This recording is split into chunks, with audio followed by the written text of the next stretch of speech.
Hey guys, tonight, we step into the hushed corridors of a hotel whose history is stitched with whispers, the Monte Vista in Flagstaff, Arizona. Imagine it now. The desert winds hush against the old brick exterior. The neon sign flickers faintly in the night, and the soft hum of the mountain air presses against the windows. Inside, the carpets breathe with years of footsteps, stories pressed into every fiber, and the lamps along the hall glow dim, as if reluctant to shine too brightly into the dark. So before you get comfortable, take a moment to like the video and subscribe, but only if you genuinely enjoy what I do here. Now dim the lights, maybe turn on a fan for that soft background hum, and let's ease into tonight's journey together. The lobby of the Hotel Monte Vista welcomed travelers for nearly a century. To most, it was a resting point, a place to take in the crisp mountain air and the star-filled Arizona sky. But for others, it was something more, a liminal space between the ordinary world and something unseen. Guests often reported unusual sensations here. The faint press of unseen fingers against the back of a neck, the sound of a man laughing softly down the hall when no one stood there, a glass tipping off the bar counter on its own, shattering with a sound far louder than it should have been. On this night, the building seemed particularly restless. The creak of the stairs lingered longer than usual. The air in the lobby carried a faint metallic tang, sharp enough to notice impossible to place. Beneath the warm amber glow of the lamps, the velvet chairs sat in stillness, but their fabric seemed almost damp, like they remembered the weight of someone who had been sitting there just moments before. Daniel, a writer passing through Flagstaff, had chosen the hotel not because of its reputation, but because of its character. He admired the way it looked perched on the corner, its old bones proud among newer buildings. He carried only a single duffel bag and a journal, the kind with frayed edges and pages lined with restless ink. He had not come for ghosts. He had come to escape deadlines and perhaps himself. The clerk at the desk smiled warmly, but the smile was a practiced one, dulled from years of watching guests pass through. Room 306, the clerk said, sliding over a brass key attached to a wooden fob. His eyes lingered for just a moment too long before flicking away, as if to say something unspoken, but holding it back. The elevator groaned when Daniel pressed the button.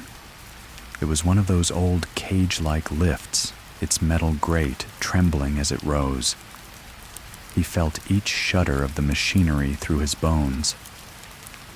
When the doors opened, the third-floor corridor stretched before him, carpeted in faded burgundy, the wallpaper patterned with faint fleur-de-lis that peeled at the corners. As he walked, the air cooled noticeably. The desert outside might have still been warm, but in here, the temperature dipped into something hushed, like walking into a church after midnight. His footsteps echoed more sharply than expected, bouncing back from the walls as though the hallway were longer than it appeared. Room 306 greeted him with a door slightly warped by age. The brass numbers were dulled, almost unreadable in the dim glow. He unlocked it, stepped inside, and set his bag down.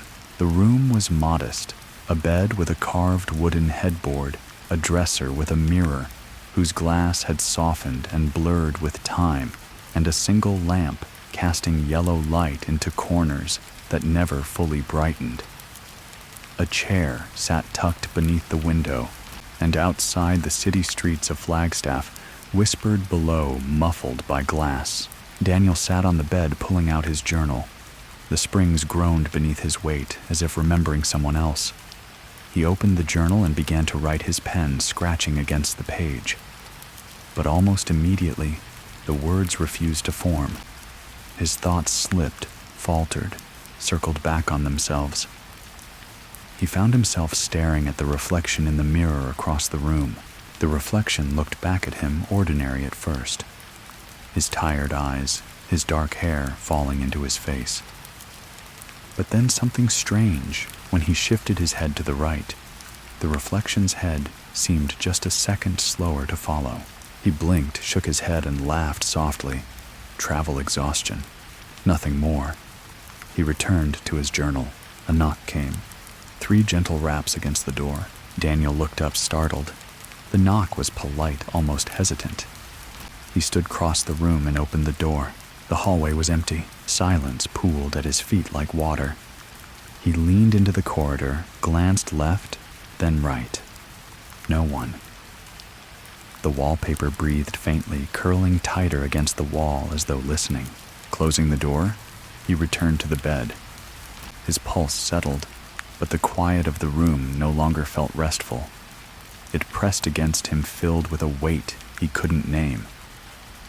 He set his journal aside, leaned back, and listened. Somewhere down the hall, faintly the sound of a typewriter clicked. Slow, steady.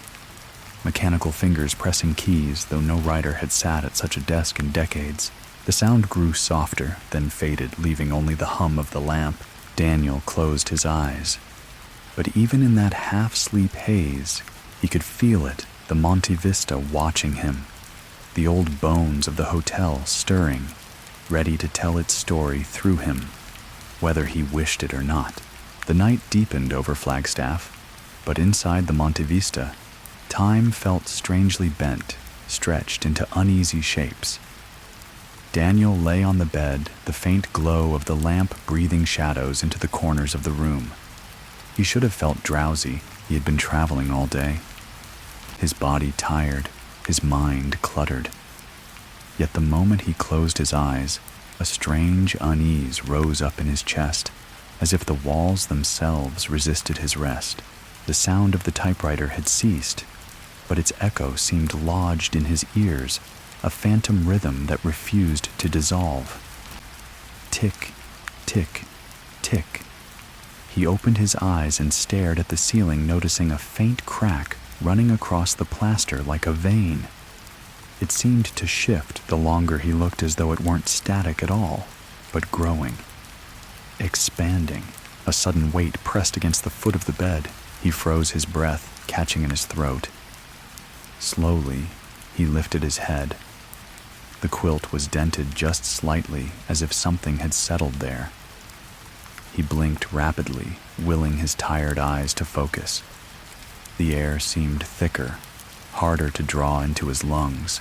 "Hello," he whispered before he could stop himself. The dent on the quilt eased away, the invisible pressure lifting, and then the silence returned. Daniel sat upright, rubbing at his face, heart hammering. He thought about calling the front desk, asking to be moved to another room, but the idea felt both foolish and strangely impossible. His feet wouldn't move toward the door. His body resisted, as though the hotel itself didn't want him leaving, not yet. Instead, he found himself drawn to the window. Pulling the curtain aside, he looked out at the streets below.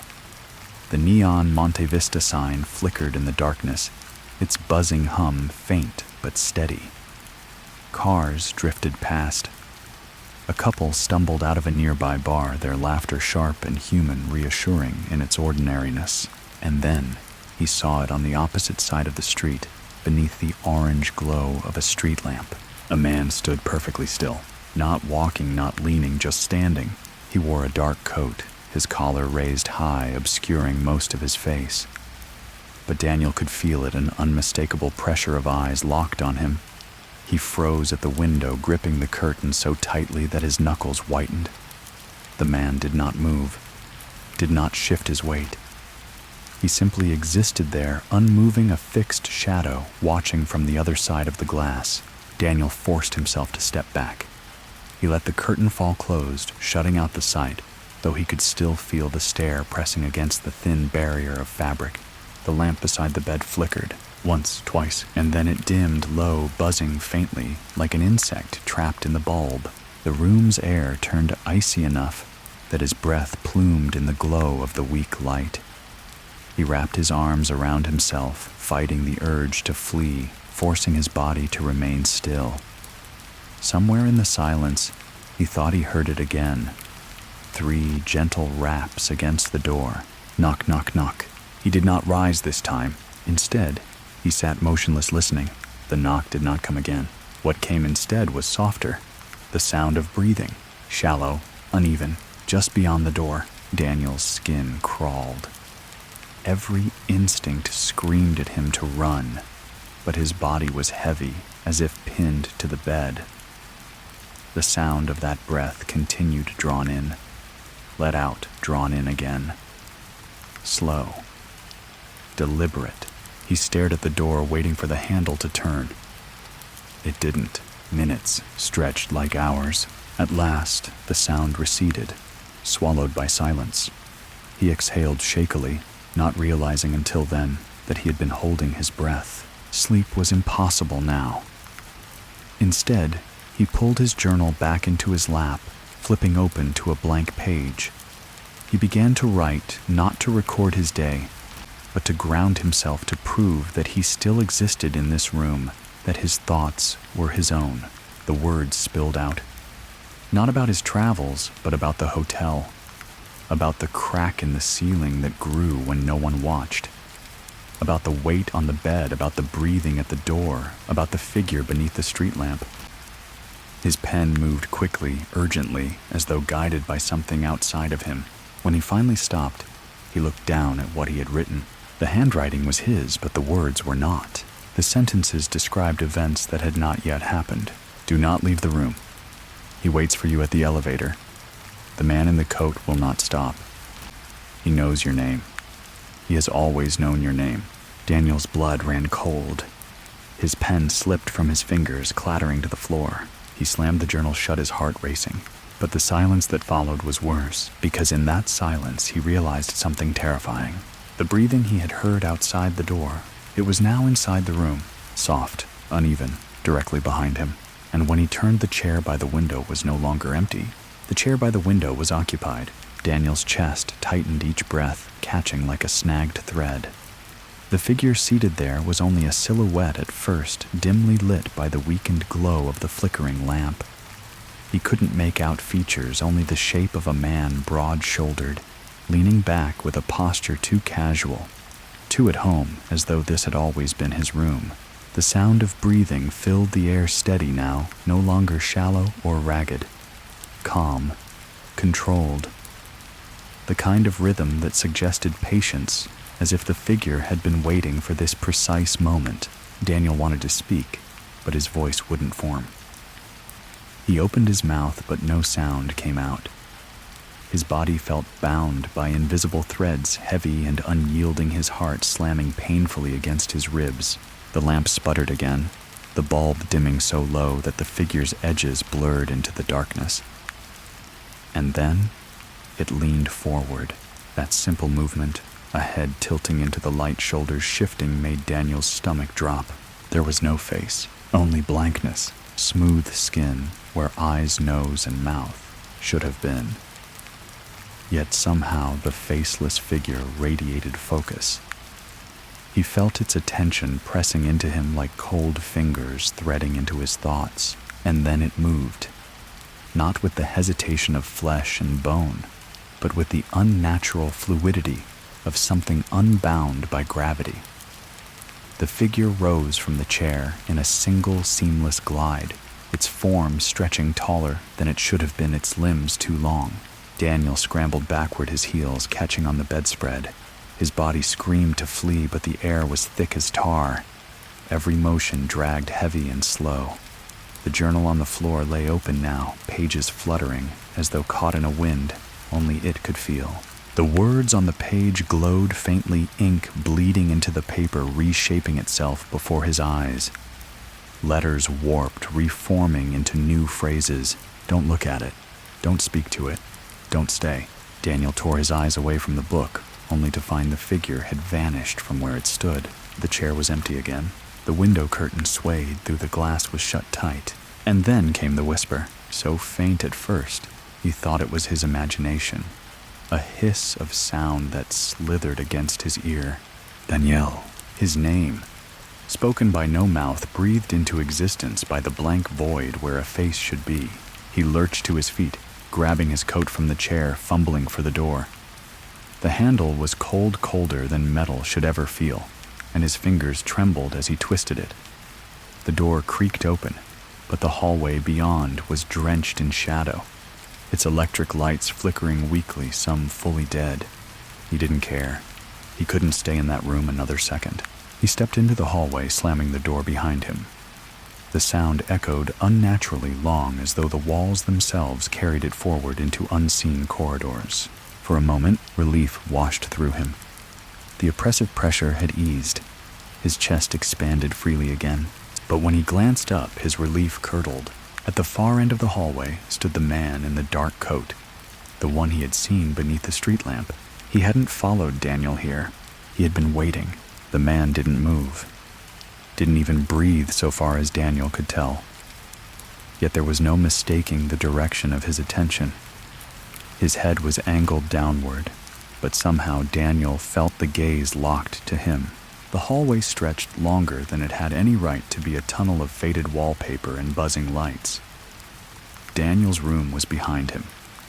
The stairwell lay just beyond the man. He weighed his options, pulse drumming at the base of his throat.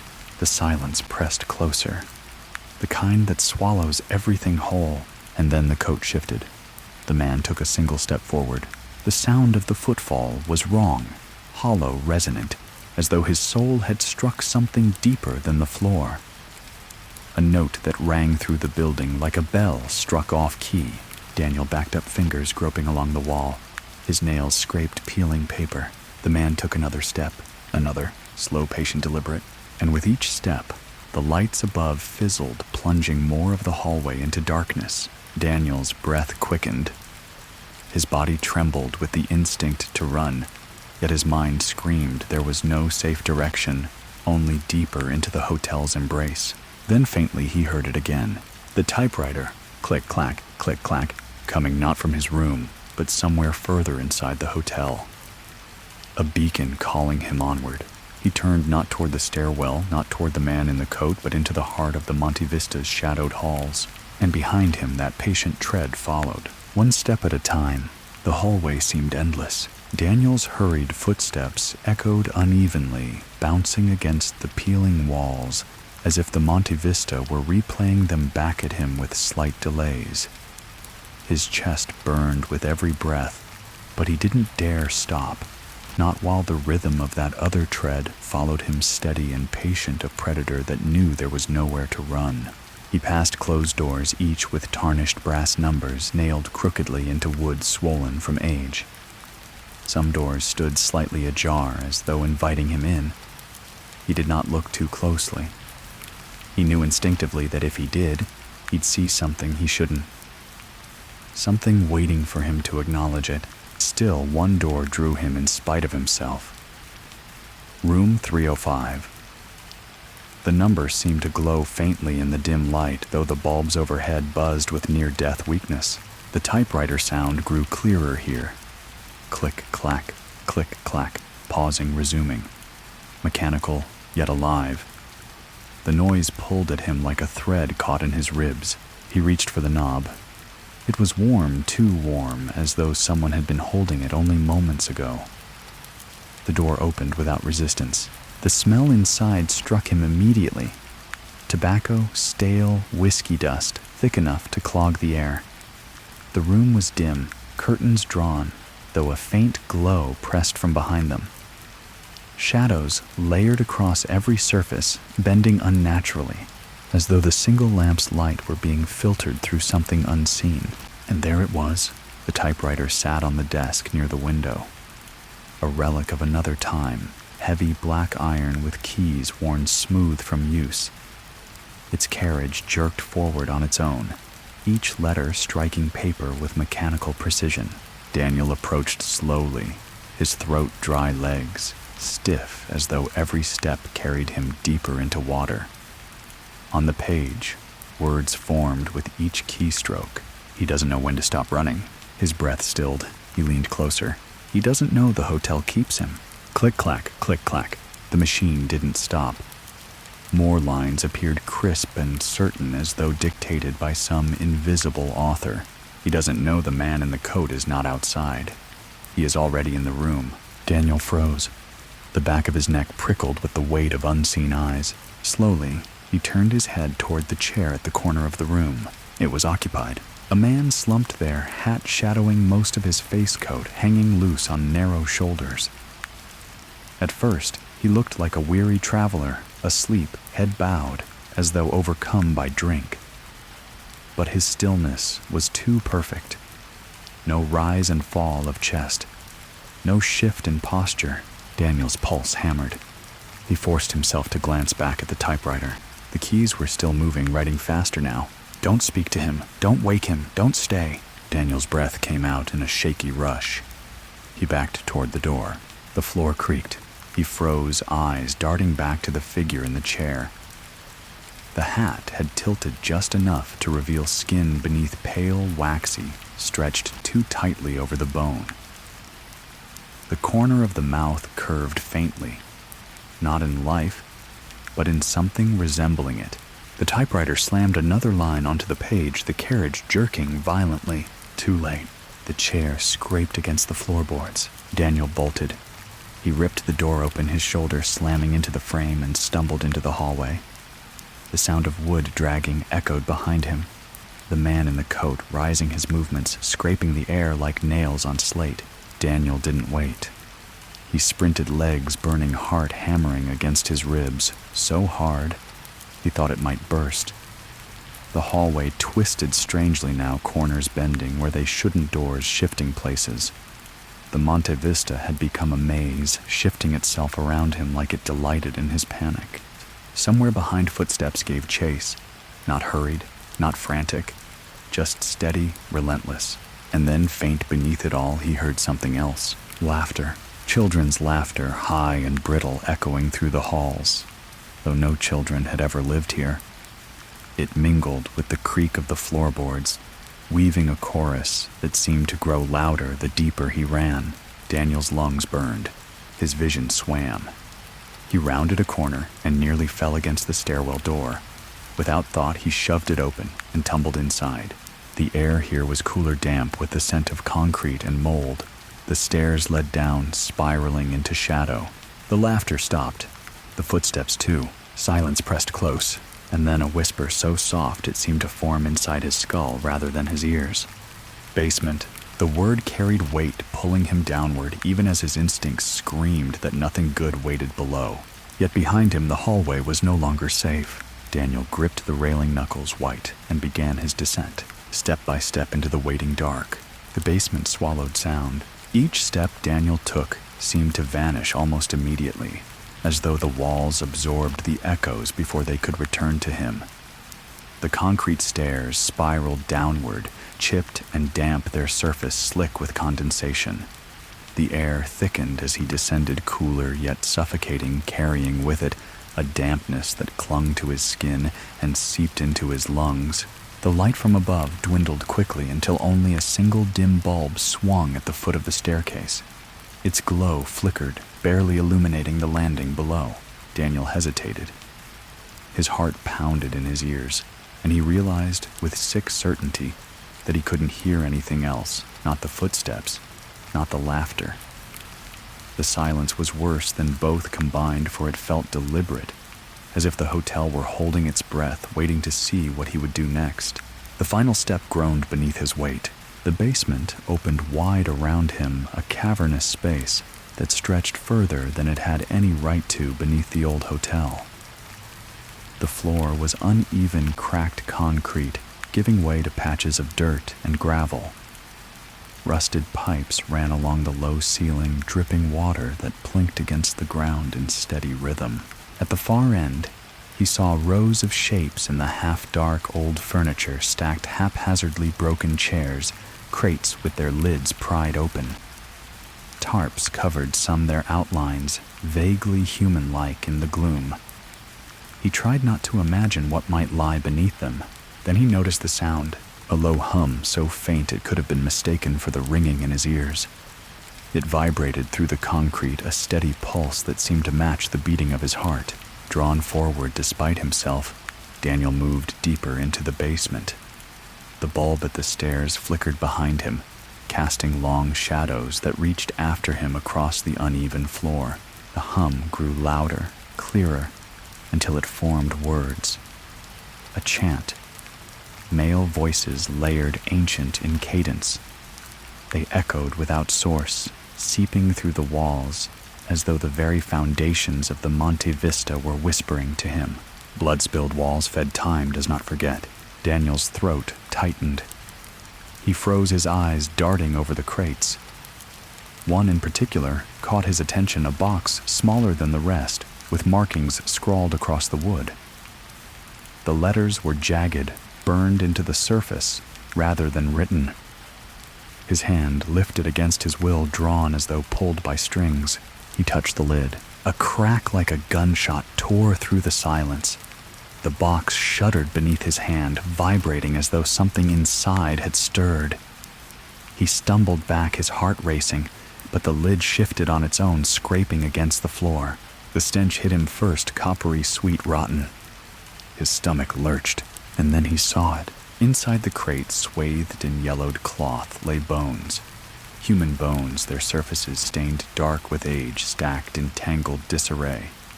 The skull rested at the top, hollow sockets, staring upward, jaw slightly parted, as though frozen in the last moments of a scream. The hum intensified. It was no longer in the walls, but inside his skull. The chant thundered, every syllable vibrating through his teeth. Still here, still hungry.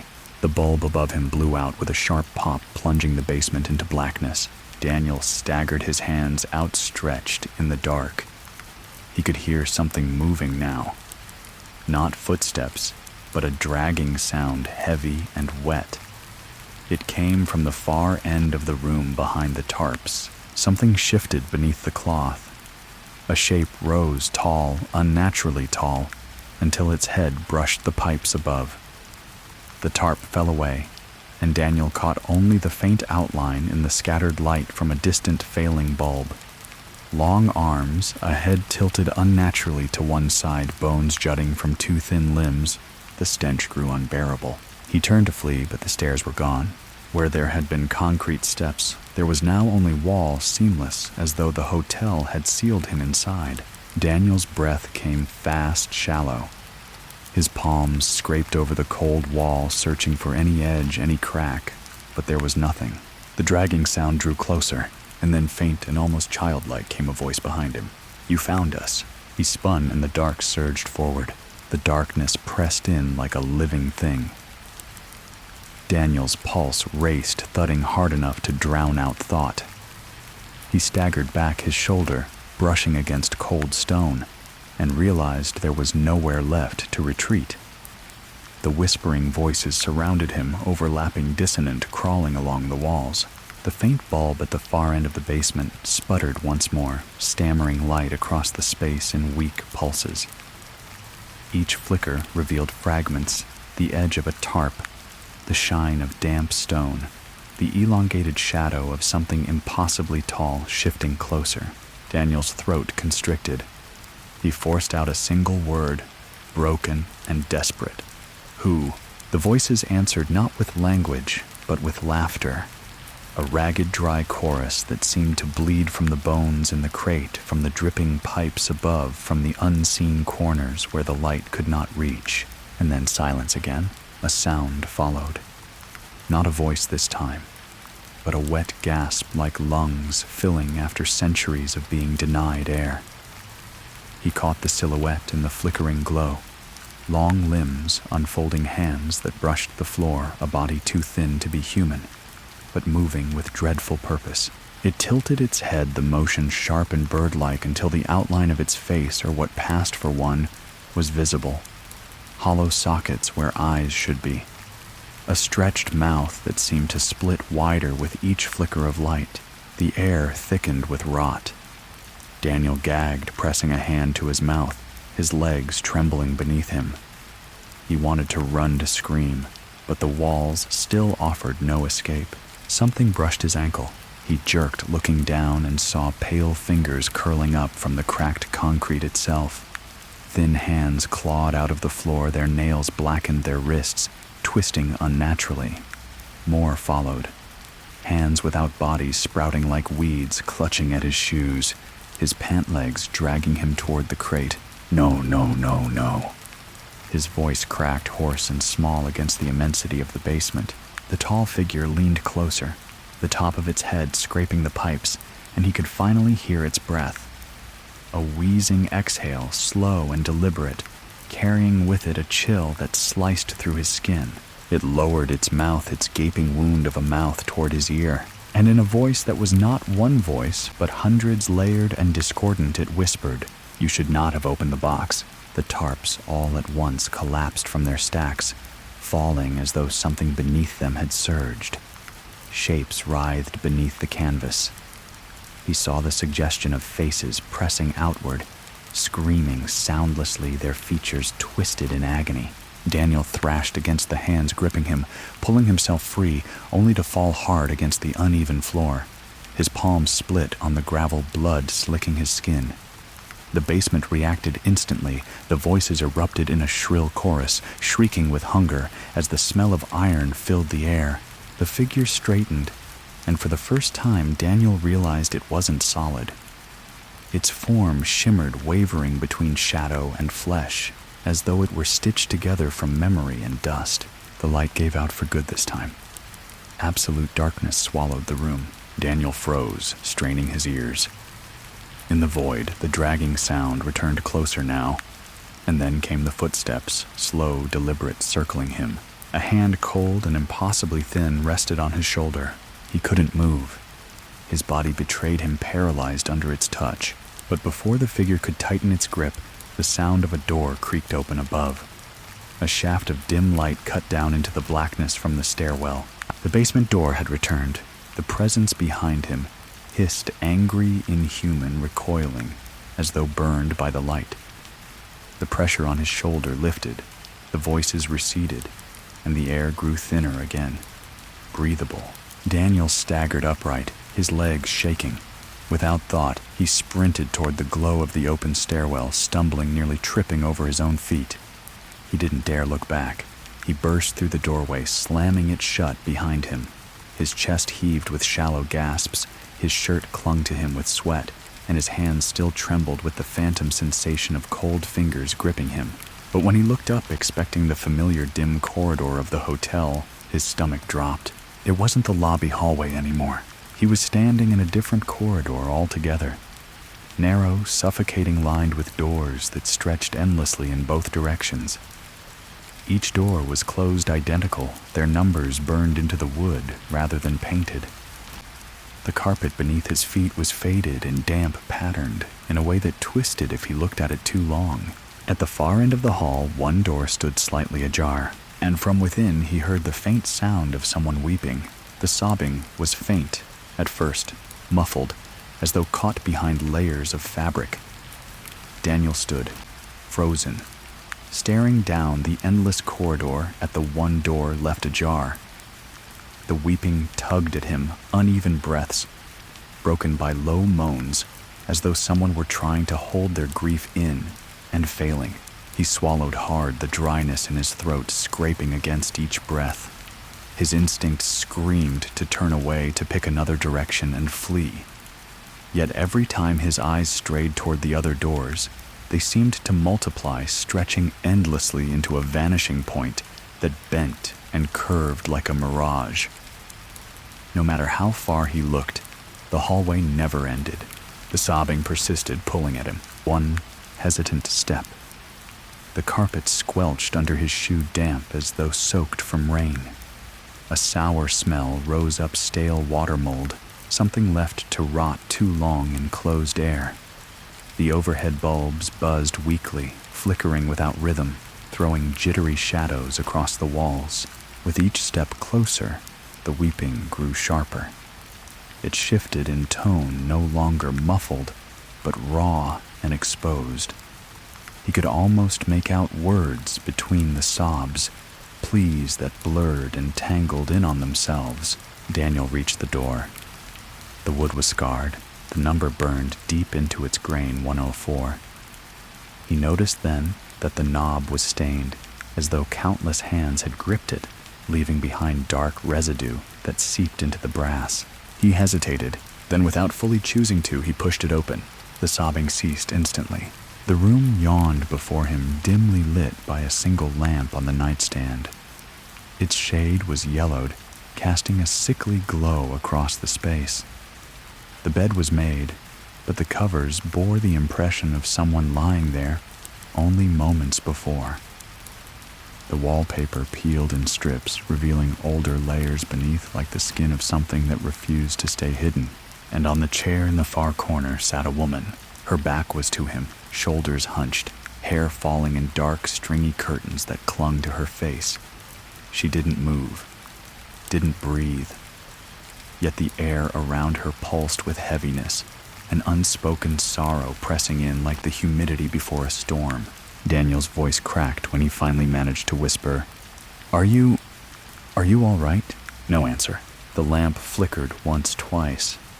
In that heartbeat of darkness, he thought he saw her head twitch unnaturally, like something jerking a puppet by the strings. Then slowly she began to turn. Her movements were stiff, mechanical, as though her bones had rusted in place. When her face came into view, Daniel felt his stomach hollow out. Her eyes were swollen black pits glistening with a wetness that was not tears. Her mouth opened far too wide, stretched down into her jaw, but no sound came out. Not the weeping he'd heard, only silence. The smell of damp carpet grew stronger. The walls seemed to ripple, the peeling wallpaper curling upward, revealing darker stains underneath. Daniel stumbled back, hitting the doorframe, desperate to retreat. But as he turned to leave, the hallway beyond was gone. The door no longer opened into the corridor. Instead, it revealed another room. He froze. This second room was identical to the one he stood in.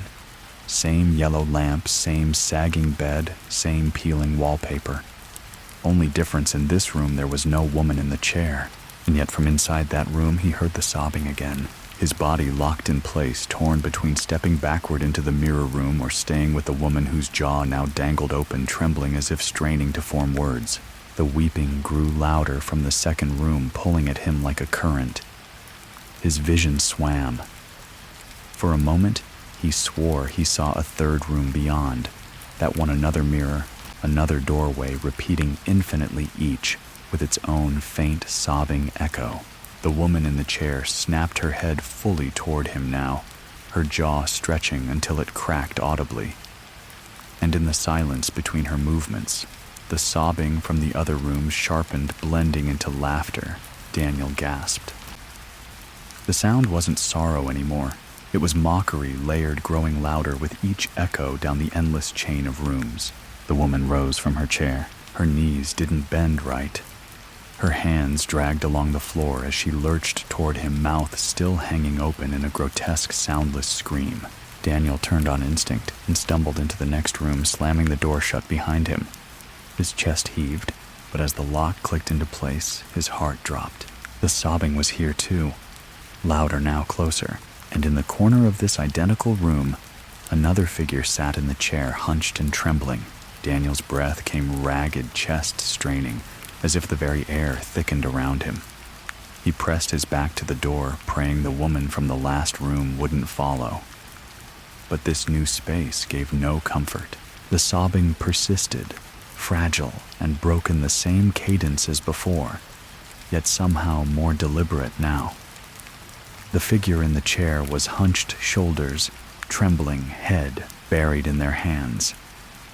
A lamp burned on the nightstand beside the bed, flickering like a heartbeat, the shadows crawling across the walls as though alive. Daniel's pulse thundered in his ears. The déjà vu was maddening. Each detail, the sagging mattress, the peeling wallpaper, the musty, damp smell, was identical to the previous room. It was as though he had stepped sideways into a reflection of reality. He took a careful step closer. The floor creaked beneath him, a long groaning sound that stretched unnaturally like wood bending in protest. The figure shifted. Slowly, one hand fell from its face, fingers pale and crooked. Daniel froze. The hand looked familiar. Not the delicate waterlogged skin of the first woman, but broad and veined with dirt caked into its nails. This wasn't the same figure. The weeping quieted, replaced by a low guttural rasp. Daniel's throat tightened. "Who's there?" His words cracked, fragile, almost swallowed by the walls. The figure lifted its head. What stared back at him was a man, or what had once been one. His face was hollow cheeks, sunken eyes ringed with darkness that spread like bruises into his skin. His lips trembled as though he were whispering, but no sound emerged. Not a syllable. Just the faint rasp of breath through lungs that didn't seem to fully inflate. The lamp shuddered. Its light dimmed, sputtered, then surged with unnatural brightness, washing the man in sickly yellow. Daniel staggered back, the details leaping into clarity. The torn collar of the man's shirt, the rope burns etched into his neck, deep grooves like a permanent scar. The air pressed in tighter. The man's lips moved again, still silent. But Daniel understood impossibly what he was saying. "Get out." His heart leapt into his throat. He spun toward the door he'd entered, fumbling at the handle, but the knob resisted him as though rusted in place. He yanked, twisted nothing. Behind him the chair creaked. The man rose. His movements were stiff, jerky, like a marionette tugged by invisible strings. His head lolled to one side, neck dragging unnaturally low, the rope burns standing out in the glow of the lamp. He stepped forward, one dragging foot after the other. Daniel slammed his shoulder against the door. It rattled, but didn't budge. Panic churned in his stomach. The man drew closer. His face contorted into something between agony and rage. Jaw slack, eyes wide with sorrow that seemed endless. And though no sound came from his lips, the sobbing filled the room again. Louder, closer, rattling through the walls like a chorus of the damned. Daniel spun eyes, darting desperately for another way out. And there it was, the bathroom door, half-open, shadows curling like smoke just beyond the crack. He sprinted for it, heart hammering against his ribs. The man lurched faster now, arms reaching out, fingers gnarled and quivering. Daniel slipped into the bathroom, slamming the door shut behind him. Darkness swallowed him whole. The air was damp, heavy with the metallic tang of rust and mold. He groped blindly along the wall until his hand brushed against a switch. He flicked it. The bulb overhead flared weakly, buzzing like an insect, and dim light filled the bathroom. His stomach dropped. The mirror above the sink reflected not just him, but the man. Standing directly behind him, eyes empty, mouth yawning wider than flesh should allow. Daniel spun, but the bathroom was empty. Only shadows, only silence. His trembling hand reached for the sink, gripping it tightly, trying to steady himself. The porcelain was cracked, discolored with long stains that bled downward like veins. The mirror rippled, not shattered, not breaking, but rippling, as if it were water disturbed by unseen fingers. Daniel's reflection wavered, contorting its mouth opening of its own accord. He hadn't moved, hadn't spoken, but the reflection grinned, slow, grotesque, too wide. From that grin, words slithered out. "You'll never leave." The bulb overhead burst, plunging him into darkness. And in that darkness, the sobbing returned, filling not just the room, but his chest, his skull echoing from somewhere deeper than the hotel's walls. The darkness pressed down like a physical weight, heavy and suffocating. Daniel's breath rasped shallow and sharp as he backed away from the mirror. His shoulder brushed the cracked tile wall, cold dampness seeping into his shirt. The sobbing lingered, echoing low and distant as though the entire hotel were crying in unison. The mirror pulsed again, faint silvery light rippling across its surface. Daniel's reflection emerged slowly distorted and stretched its head, tilting at an angle impossible for human bone. The grin was still there, wide, obscene, gleaming with teeth too long, too sharp. He turned his head, trying to escape its gaze, but the reflection didn't follow. It remained fixed, staring straight at him, lips peeling back further, until they split the skin in perfect silence. Daniel's legs trembled, instinct screaming at him to flee. Yet something in that shifting glass tugged at him, subtle but relentless, like an undertow beneath dark water. His fingertips brushed the sink rim, and he realized with horror his hand was inching closer to the mirror on its own accord. "No," he whispered, voice cracking, fighting against his own motion. But the pull grew stronger. The glass bulged outward like liquid trembling under some unseen pressure. And then a hand pressed against the inside of the mirror, pale, translucent, dripping with shadows. Long fingers curled, scraping down the glass, leaving trails that shimmered faintly, like frost. Daniel stumbled backward, colliding with the bathroom door. He reached for the handle, but it was gone. His hand clawed at bare tile. The door had vanished. The sobbing rose higher, building into a mournful chorus that rattled the walls. The figure in the mirror leaned closer, its mouth yawning open. From its throat, a sound finally came, low, guttural, vibrating like a swarm of wasps in his ears. And then the glass broke, not shattering, but peeling open as if some unseen seam had split wide. Darkness oozed out, thick and tar-like, spilling onto the cracked sink and dripping onto the floor. It spread toward him, moving like a living shadow, tendrils crawling with intent. Daniel pressed himself flat against the wall. His lungs refused air. The shadows coiled, tightening around his ankles like shackles. He kicked, panic surging, but the tar held fast. The mirror rippled again, and his own reflection reached through. Not the grotesque grin this time, but a twisted, hollow-eyed version of himself. Its mouth moved perfectly synchronized with the sobbing chorus, though no sound came. Daniel screamed and tore himself free, stumbling across the small bathroom. The only escape left was the vent near the floor, its grate rusted and bent. Desperation gave him strength. He ripped the metal loose, scraping his hands raw, and shoved himself into the narrow crawl space beyond. The vent was suffocatingly tight, his shoulders grinding against the walls as he dragged himself forward. Each movement scraped skin and tore fabric.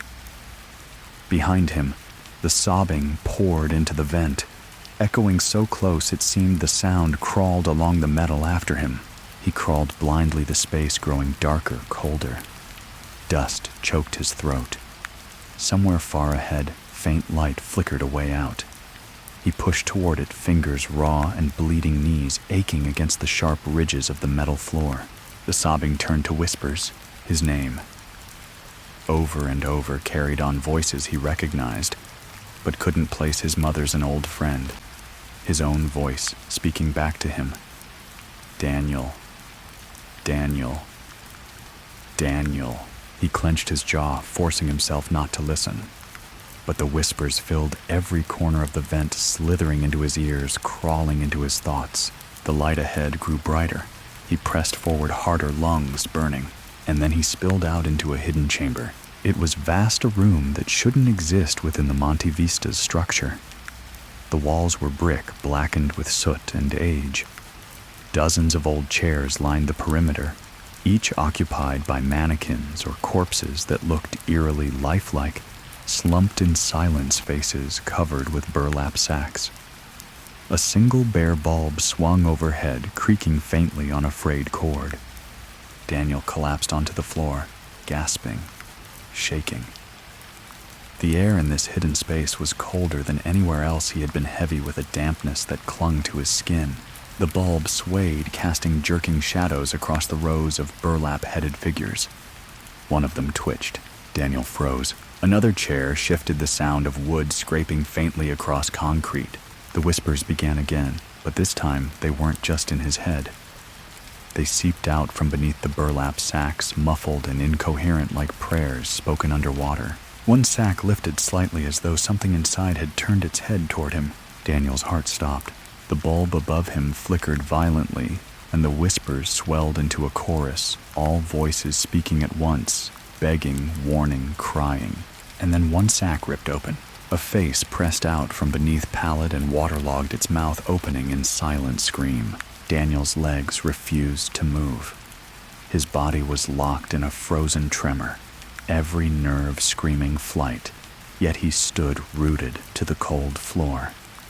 The thing inside the burlap sack pressed harder, its wet face distorting the rough fabric until it tore open with a sound like ripping flesh.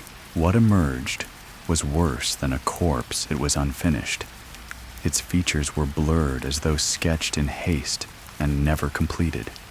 Its eyes were pits of black water seeping trails that darkened the burlap collar. The mouth opened too wide, showing no teeth, only a dark well of fluid that dripped steadily onto the floor. It leaned forward, strings of water trailing like veins, and pointed directly at Daniel. The other sacks twitched in unison. Some lifted slightly, others ripped apart entirely, exposing half-made faces, jaws that ended mid-cheek noses, carved like wax mouths sewn shut with twine. They turned toward him, their muffled whispers sharpening into words overlapping one another until he could pick fragments out. "Stay. Don't leave us. You're one of us."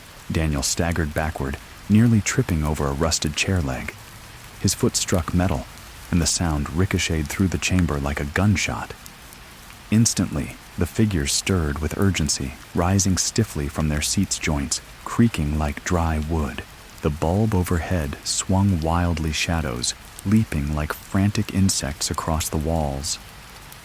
Each burlap figure shuffled toward him, slow but purposeful, their arms jerking, as though guided by invisible strings. No, stay back!" Daniel's voice cracked, swallowed by the echoing chamber. The unfinished faces did not pause. Their whispers grew louder, almost chanting now. Some wept, others pleaded, a few laughed in shrill, broken tones. The sound clawed into his ears until his skull felt ready to split. He turned desperate for escape and saw a narrow archway in the far wall, a door-sized gap leading deeper underground. It hadn't been there before. The air that seeped through it was colder, still sharp and metallic, tinged with the smell of rust and rot. Daniel bolted. His feet pounded against the uneven floor as he sprinted across the chamber, weaving past the grasping figures. One lunged, its half-formed hand brushing his sleeve, leaving behind a smear of cold moisture that burned like acid. He yanked free, throwing himself toward the archway. The passage beyond was a corridor of stone, dripping with condensation walls, so close he could feel them brush his arms. The chanting followed him, echoing down the corridor, but softer now, as though muffled by unseen walls. He ran until his legs gave way, collapsing against the damp stone. His chest heaved, every breath tasting of mold. He pressed his forehead against the wall, trying to anchor himself, but the stone pulsed faintly under his skin, as though it were alive. Daniel recoiled. His gaze lifted, and for the first time he noticed carvings etched into the walls. Symbols he didn't recognize, lines and spirals that seemed to shift when he wasn't looking directly at them. His eyes ached from staring, the patterns twisting into faces, unfinished faces like those in the chamber. A sound drifted from ahead, not whispers this time, not sobbing. Music, soft, lilting, an old jazz tune played on scratchy vinyl. The melody curled through the corridor, strangely soothing, yet entirely wrong in this underground maze. Daniel forced himself up and stumbled toward it. The corridor widened, suddenly spilling him into another impossible space, a ballroom. It was grand, impossibly grand for a hotel basement. Chandeliers dangled from the ceiling, though their crystals were dulled with grime. Tables stood in neat rows, set with tarnished silverware and cracked glasses. A band played on stage, though no musicians were there. Instruments moved on their own bows, gliding keys, pressing drums, beating in eerie precision. And the dancers, couples twirled across the rotted floor, their bodies translucent, half there. Men in suits, women in gowns, all frozen in some glamorous era that had long since died. Their faces were blurred like paint, washed away by rain. Yet every head turned as Daniel entered. The music faltered. The dancers stilled. One by one, they shifted their gaze toward him, faceless attention burning hotter than any stare he had ever known. Daniel backed away, his shoes scraping on the warped floorboards. The chandeliers above rattled a fine rain of dust drifting down. Then a woman stepped forward from the dancers. Unlike the others, her face was clear. Porcelain skin, dark hair pinned in waves, lips stained crimson. Her eyes glimmered with recognition, as though she had been waiting for him. She raised a hand in invitation. "Dance with me," she whispered, her voice carrying easily across the hollow ballroom. Daniel shook his head violently, chest tight, but his feet began to move on their own, carrying him forward. Daniel's shoes scuffed the warped parquet as if someone else guided his steps. His arms felt weightless, detached, compelled toward the waiting woman. She extended her hand, and when his fingers brushed hers, the sensation was not of flesh, but of chilled porcelain, smooth, cold, and impossibly fragile. The moment their hands met, the band resumed its tune. The notes surged alive again, heavy with static, yet strangely commanding. The faceless dancers spun back into motion, swaying and twirling skirts, flaring tuxedos gliding.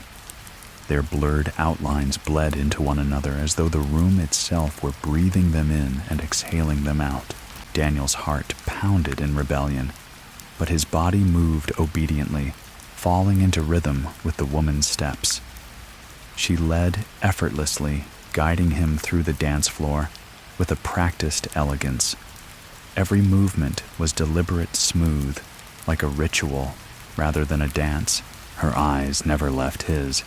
Deep and dark, they glimmered with a dangerous familiarity. "You found us," she said softly, lips curling into the faintest smile.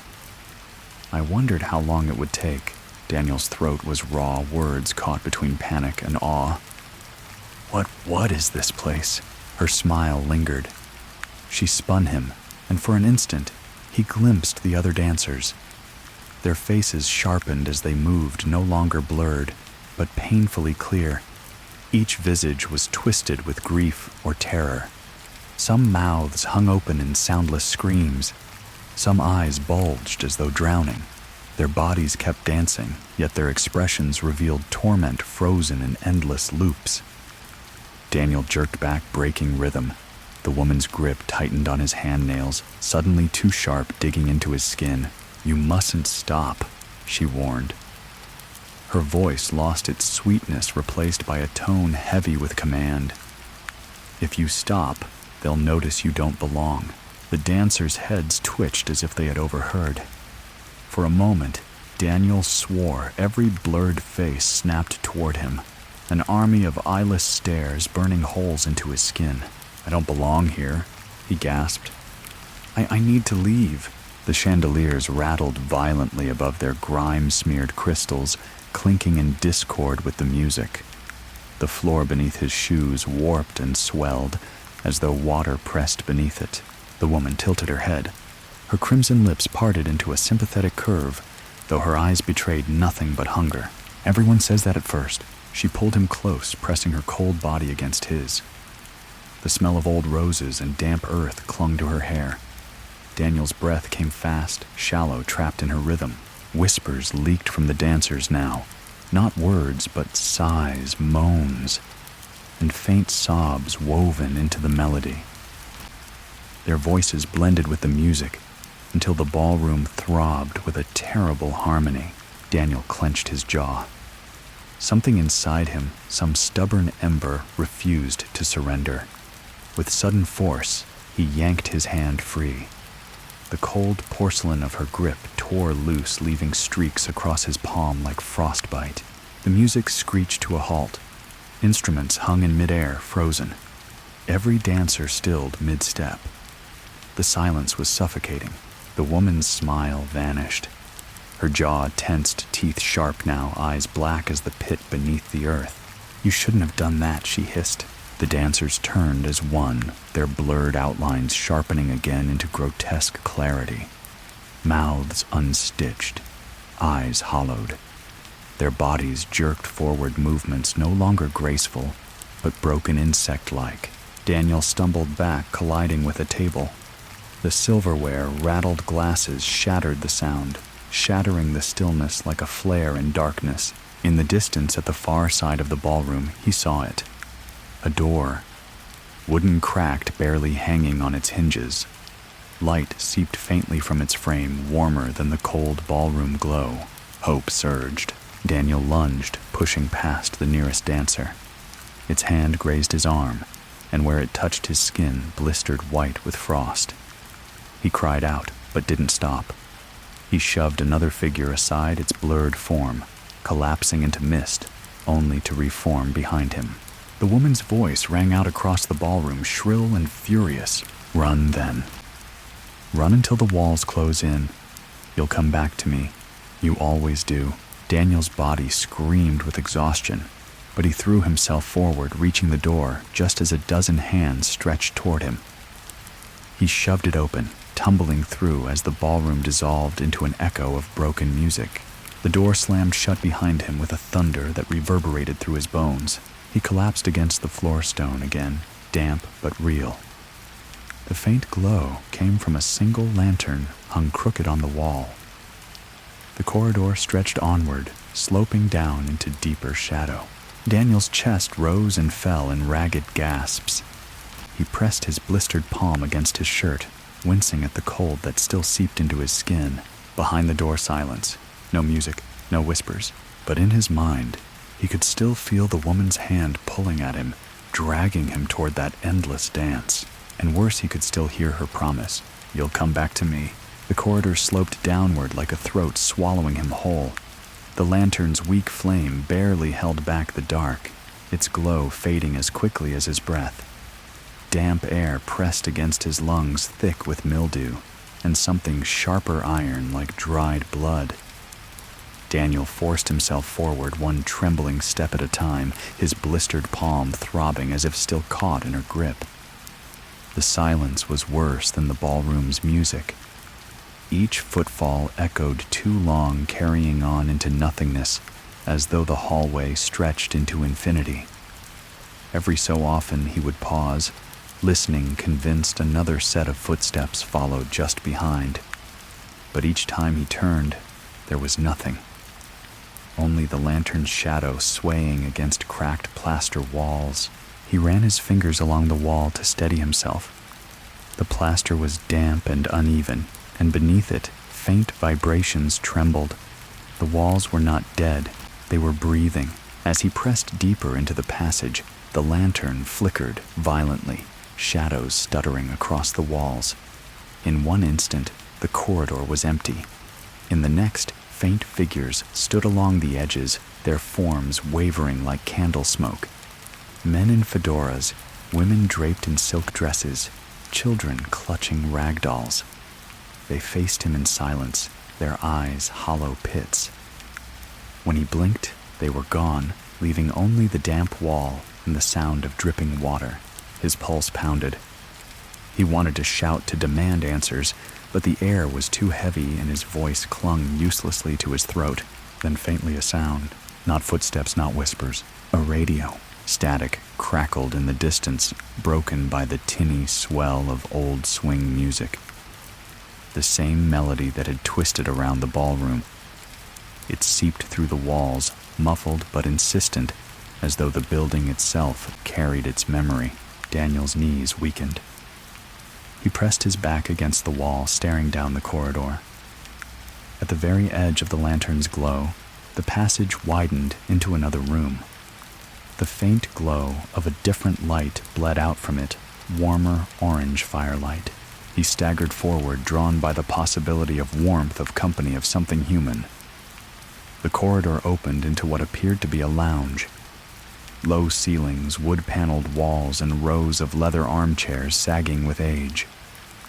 A fireplace smoldered at the far end, casting long shadows across the room. For a brief, fragile moment, relief softened his chest. The fire was real. The armchairs were solid. He wasn't trapped in endless corridors after all. But then he saw them. A group of men sat around a table near the hearth, their backs to him. Cigarette smoke curled upward, thick and sweet, swirling in the flickering light. They played cards, the snap of them hitting the table sharp against the steady hum of the radio. Daniel froze his body, instinctively screaming danger. One of the men spoke, voice low and gravelly. "The house always wins." It never forgets. Another chuckled, but the sound was brittle cracking like glass. Daniel stepped backward, praying his shoes wouldn't betray him with a squeak. But the floor groaned anyway, a wooden board shifting under his weight. The laughter stopped. Slowly the men turned.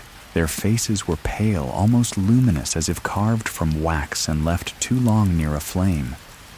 Eyes stared from sunken sockets, lifeless yet focused, fixed on him. Their mouths opened in unison, releasing not words, but a chorus of sighs, as though exhaling years of smoke and dust all at once. Daniel bolted. He spun back into the corridor, the lantern light swinging wildly as he ran. The sound of chairs scraping against the floor followed the shuffle of footsteps, not hurried, but deliberate, inevitable. The music grew louder, static breaking apart the melody into something warped like a record spinning too slowly. He didn't look back. He couldn't. The corridor bent sharply, forcing him to skid against the wall. He stumbled through his shoulder, slamming into plaster. Ahead, another door weighted paint, peeling its knob rusted. He clawed at it with trembling hands, yanking it open and tumbling inside. The door slammed shut behind him on its own, sealing off the footsteps. This room was different, smaller, suffocating. A guest room. The bed was neatly made, sheets yellowed with age but tucked tight. A single lamp burned on the nightstand, its light weak humming faintly as though powered by something not entirely electric. The wallpaper peeled in long strips, revealing water-stained wood beneath. Daniel's chest heaved. His legs buckled, and he collapsed onto the bed, gripping the frame like an anchor. For the first time since stepping into the hotel, he felt a strange stillness. No footsteps, no voices, only the steady hum of the lamp. His eyes fluttered shut, exhaustion pulling at him. Just a moment, he thought. Just a moment of rest. But as sleep teased him, he realized the bed was not empty. A weight pressed against his legs. Slow, deliberate, like someone crawling up from the foot of the mattress. Daniel's eyes snapped open.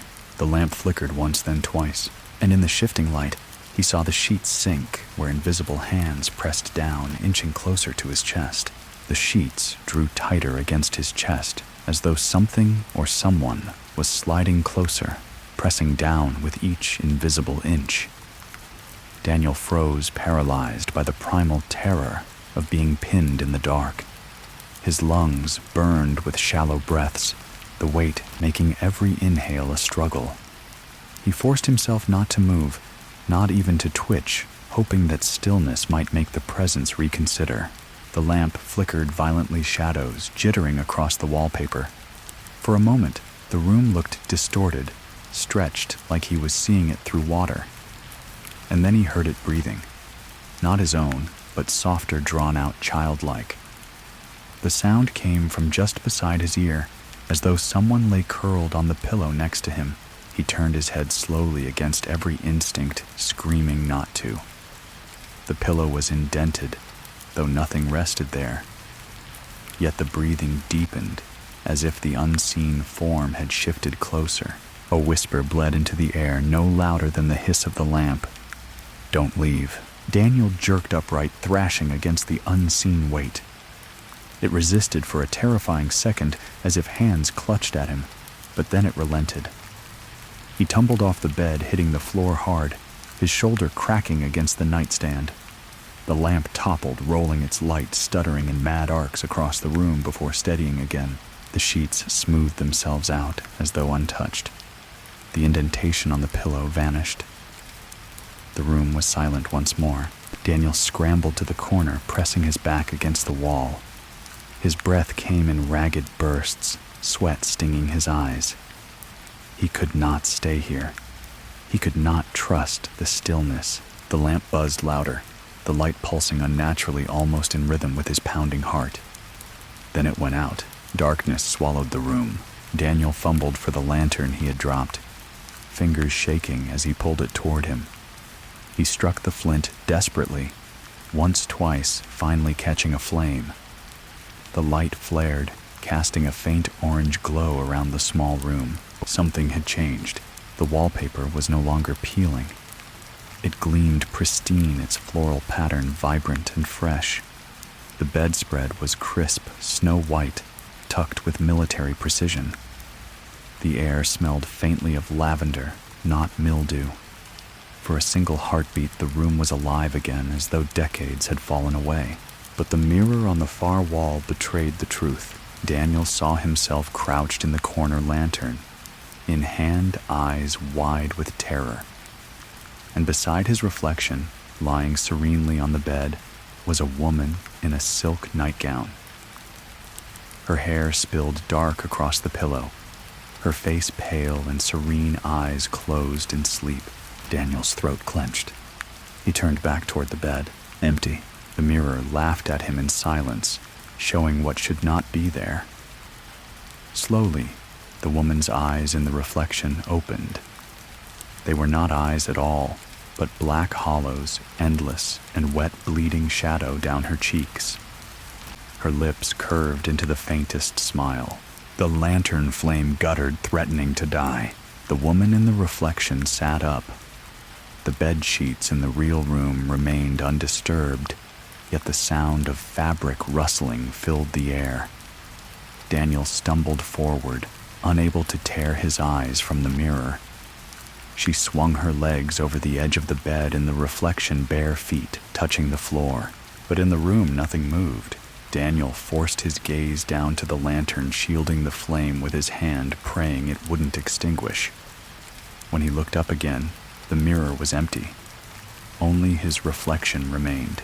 He nearly sobbed with relief until he felt the cold touch on his shoulder. Fingers icy and deliberate rested there, pressing lightly as if claiming him. Daniel whipped around, swinging the lantern wildly. The flame flared brighter, but the room was empty. No woman, no figure, no presence, only silence once again. His knees buckled. He staggered toward the door, yanking it open with a strength born of panic. The corridor outside breathed damp air against his face, a reminder that the nightmare extended beyond any one room. He had to keep moving. But before he could step out, the radio static returned, faint but steady, drifting through the walls. The swing music followed, fractured, warped, and layered beneath it a child's voice whispered again, almost pleading this time, "Don't leave." The lantern's flame sputtered once more, as though trying to answer. Daniel stepped into the hall anyway. The corridor closed in on him as he stepped forward, the floorboards creaking beneath his boots. The lantern's glow painted long, trembling shadows that reached across the walls like hands stretching toward him. Each breath he took came back to him as an echo, as if the hallway itself exhaled in tandem. Daniel forced himself to keep walking, though every instinct screamed to turn back. The radio static hummed behind the walls, growing louder the farther he went. And then, without warning, the music returned. It was clearer now, an old swing tune, jaunty and upbeat, utterly wrong in this hushed and rotting place. Daniel's skin prickled as he followed the sound. Around each corner the music seemed closer, yet the hallway never ended. Doors stretched in both directions, every number painted in neat gold script, each one familiar, each one repeating. Room 210. Room 210 again. Room 210 once more. He ran his hand along the wall as he passed fingertips, brushing the cool brass of the numbers. The paint was flawless. No dust, no wear. The hotel was rebuilding itself as he moved. The music swelled, and then came voices, murmurs, laughter, clinking glasses. Daniel stopped listening. It wasn't behind the walls anymore. It was ahead. He approached a door slightly ajar, warm golden light spilling into the corridor. His pulse throbbed in his throat as he pushed it open. The lantern light mingled with the glow inside, revealing a ballroom. Not ruined, not abandoned, but alive. Chandeliers dripped with light, casting fractured beams across polished floors. Men in sharp suits and women in satin gowns twirled gracefully to the rhythm of the swing band. Their laughter was soft almost elegant, as though the entire room belonged to another century. Daniel stepped inside, drawn despite himself. The air smelled of perfume and cigar smoke, heady and intoxicating. A waiter in a white jacket glided past, balancing a silver tray heavy with crystal glasses. Daniel opened his mouth to speak, but the waiter passed without looking, without seeing. They all moved around him as if he didn't exist. He drifted deeper into the ballroom, hypnotized by the spectacle. The band played with feverish joy, brass and strings weaving together in perfect harmony. Couples danced in flawless rhythm skirts, flaring shoes tapping. For a fleeting moment, Daniel felt the pull of normalcy, as though he could slip into this world and forget the decay outside. But then he noticed the faces. They were wrong. At first it was subtle cheeks, two hollow eyes, too dark. Then as he focused, the horror sharpened. Their skin was pale, waxy, stretched thin over bones. Their eyes were black voids, glistening, swallowing the light. And yet they smiled. Every last one of them smiled. The music warped, slowing, as though the record itself dragged under a heavy hand. The laughter grew sharper, higher, like glass breaking. One by one, the dancers stopped turning their heads toward him. Their smiles widened, revealing teeth that were not teeth, but jagged shards, yellow and wet. The band kept playing, though their fingers no longer touched the instruments. The notes poured out on their own, discordant, frantic. Daniel stumbled back, the lantern trembling in his hand. A woman in a blood-red gown stepped forward from the crowd. Her movements were graceful, deliberate, the train of her dress dragging across the floor like a pool of shadow. Her face was beautiful at first glance, delicate cheekbones, crimson lips, but her eyes were pits of nothing. She stopped only a few feet from him. "Welcome back," she whispered, though her lips never moved. Daniel's throat tightened. His instinct screamed to run, but his legs rooted in place. The dancers closed in, circling their hollow eyes, fixed on him. The air thickened, pressing against his chest. The woman raised her hand, and though her skin was pale, her fingers were tipped with nails like blades. "Stay with us." Her voice echoed not from her mouth, but from every wall, every shadow. "Stay, and you'll never be alone again." The dancers stepped closer, their jaws unhinging, their smiles stretching too wide. The lantern flame flared, then sputtered violently. Daniel clutched it tighter, praying it would hold. He swung it in front of him like a weapon, the glass rattling with the force. The dancers recoiled, hissing softly, though their smiles never broke. The woman tilted her head, studying him with an almost tender curiosity. Then slowly, she lowered her hand. The ballroom dissolved. The chandeliers flickered out, the music shriveled into static, and the dancers melted away into dust. The air grew cold and damp once more. Daniel was standing in another hallway, identical to the one he had entered from, yet subtly different. The doors were wrong, skewed, some taller, some smaller, some crooked, as though hastily nailed into place, and every single one bore the same number. The whisper returned close to his ear, warm and intimate. "You can't leave." Daniel staggered back against the wall, clutching the lantern so tightly it cut into his palm. He realized now the hotel wasn't trapping him in a place, it was trapping him in a loop. And the longer he stayed, the more the walls remembered him. The lantern's glow faltered as Daniel pressed himself against the warped wall. His breath came sharp and ragged, steam rising in faint curls in the stale air. The corridor stretched before him, endless and repeating every brass number on every door, glinting the same 210. He shut his eyes, willing the illusion to break. When he opened them, nothing had changed. A low hum throbbed in the silence, vibrating through the floorboards, resonating inside his chest.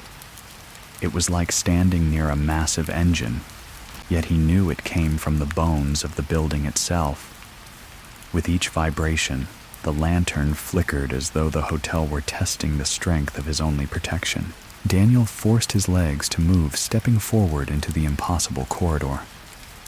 Each door he passed whispered faintly, as if 1,000 breaths pressed against the wood. His knuckles brushed one at random. It was cold damp, and pulsed faintly beneath his fingertips, like the wall itself had a heartbeat. He yanked his hand away. Then came the woman's voice, smooth and velvet, threading through the hum. "You don't remember me, do you?" Daniel froze. The voice seemed to come from nowhere, from everywhere, settling into his skull like a memory. He turned, but the hall was empty.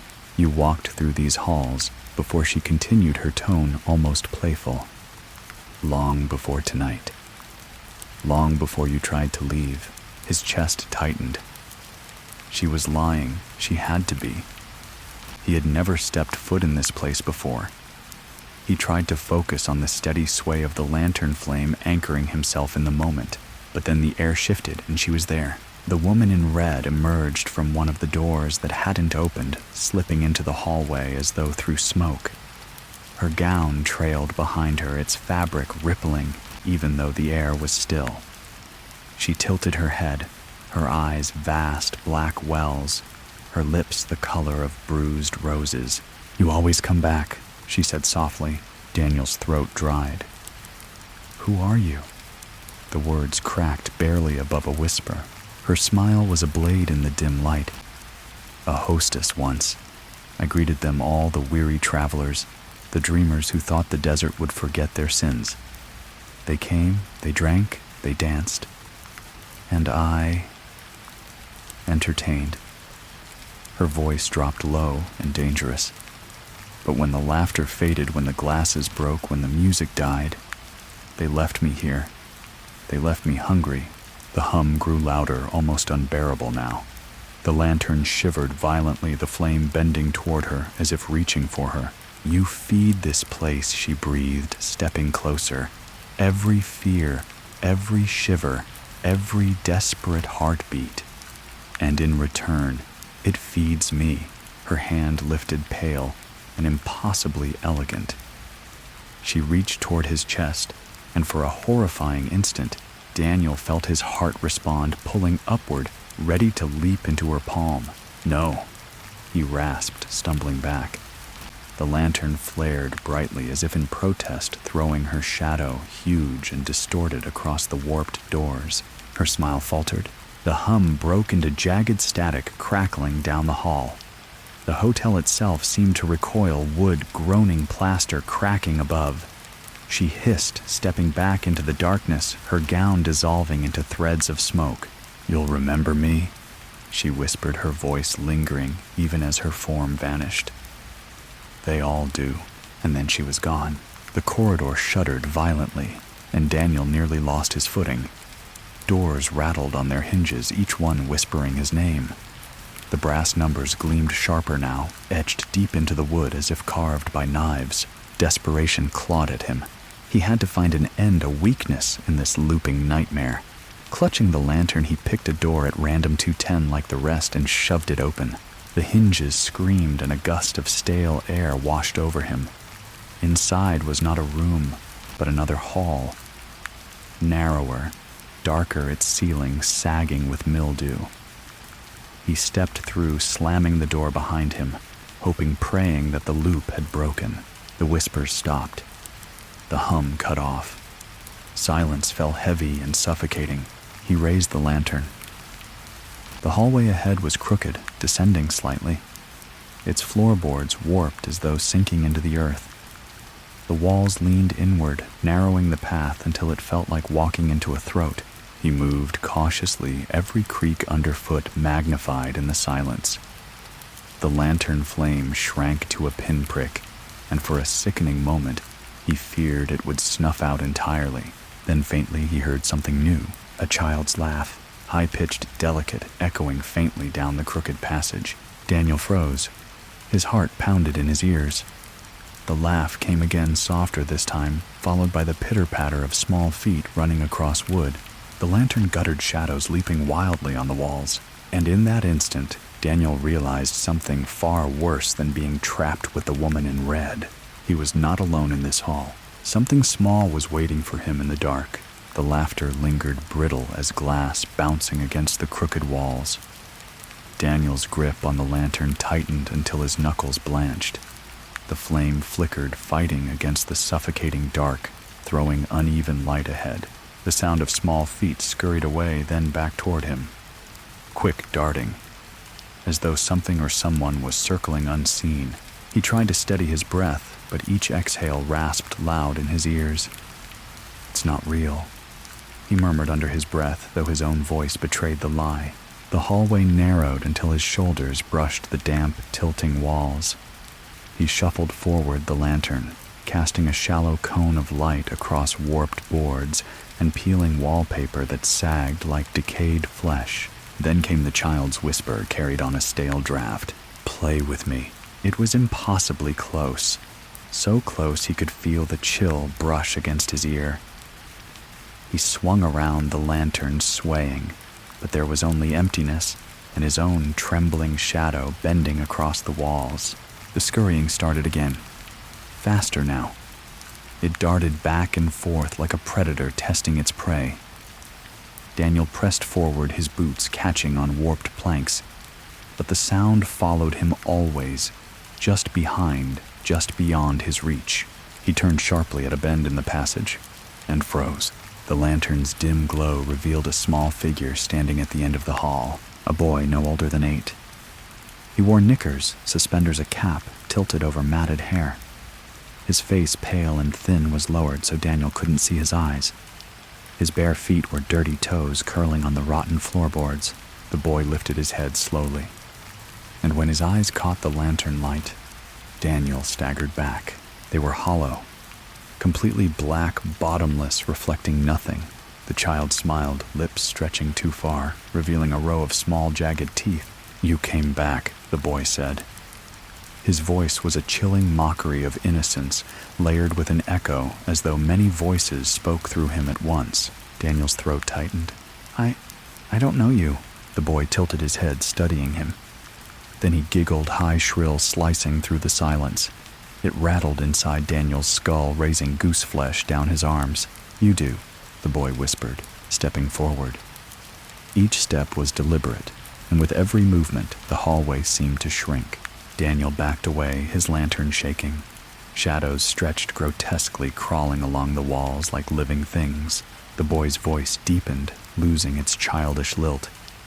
"You slept here once, just like the others. You left. But the hotel doesn't forget." Daniel's stomach lurched. A memory tried to claw its way forward, something dim, blurred, locked away, but he pushed it back, refusing to let it take shape. The boy laughed again, but this time his mouth opened wider, impossibly wide, splitting his face until it seemed ready to tear apart. The sound was no longer laughter. It was a shriek, shrill and distorted, scraping against the inside of Daniel's head. The lantern flared violently, and then the boy was gone. Silence collapsed over the hallway, so sudden it rang in Daniel's ears. The flame shrank, steadying its glow, revealing nothing but the empty corridor. No child, no sound of running feet, only the heavy hush of the hotel pressing in. Daniel forced himself to move, step after shaky step, down the crooked hall. His thoughts spiraled, memories he couldn't place, feelings he couldn't explain. The woman in red, the boy in the cap. Why did they speak as though they knew him? The hallway sloped deeper, the air colder, denser. Ahead, he saw a faint glow bleeding through the wood. At first, he thought it was another lantern, but as he drew closer, he realized it was coming from beneath a door, its brass plate tarnished but faintly visible. Room 305. Unlike the others, this number was different. Real, not the repeating 210. A surge of dread and hope rushed through him. His hand shook as he reached for the handle. The metal was icy, almost burning his skin. He turned it slowly. The door groaned open, exhaling a gust of air so cold it cut through his bones. Inside was darkness deep and absolute. But the hum began again, faint, pulsing like the echo of a distant heartbeat. Daniel lifted the lantern, stepped across the threshold, and the door slammed shut behind him with a thunderous finality. The room was larger than it should have been. Its walls were swallowed in shadow, the edges stretching away into a void. The lantern's light only revealed a narrow strip of carpet patterned with faded roses that writhed faintly as though moving beneath the fabric. Then across the darkness a voice emerged. Not the woman, not the boy. This one was male, smooth, patient. "You should not have come back, Daniel." The lantern flickered, struggling. Daniel's chest seized. The voice knew his name, and in the blackness, a figure began to take shape. The figure coalesced slowly at first, no more than a distortion in the dark shadows bending inward, thickening into the outline of a man. Daniel's grip tightened on the lantern, though its light barely cut the gloom, spilling only across the faded rose carpet. The voice came again, steady and patient, as though it had been rehearsed countless times. "You walk these halls like a stranger, yet the walls remember you. The rooms remember." "Do you?" The figure stepped forward. Daniel's breath caught. The man wore a suit perfectly pressed, though old-fashioned, a black tie knotted neatly at the throat. His hair was slicked back, his face pale under the weak glow.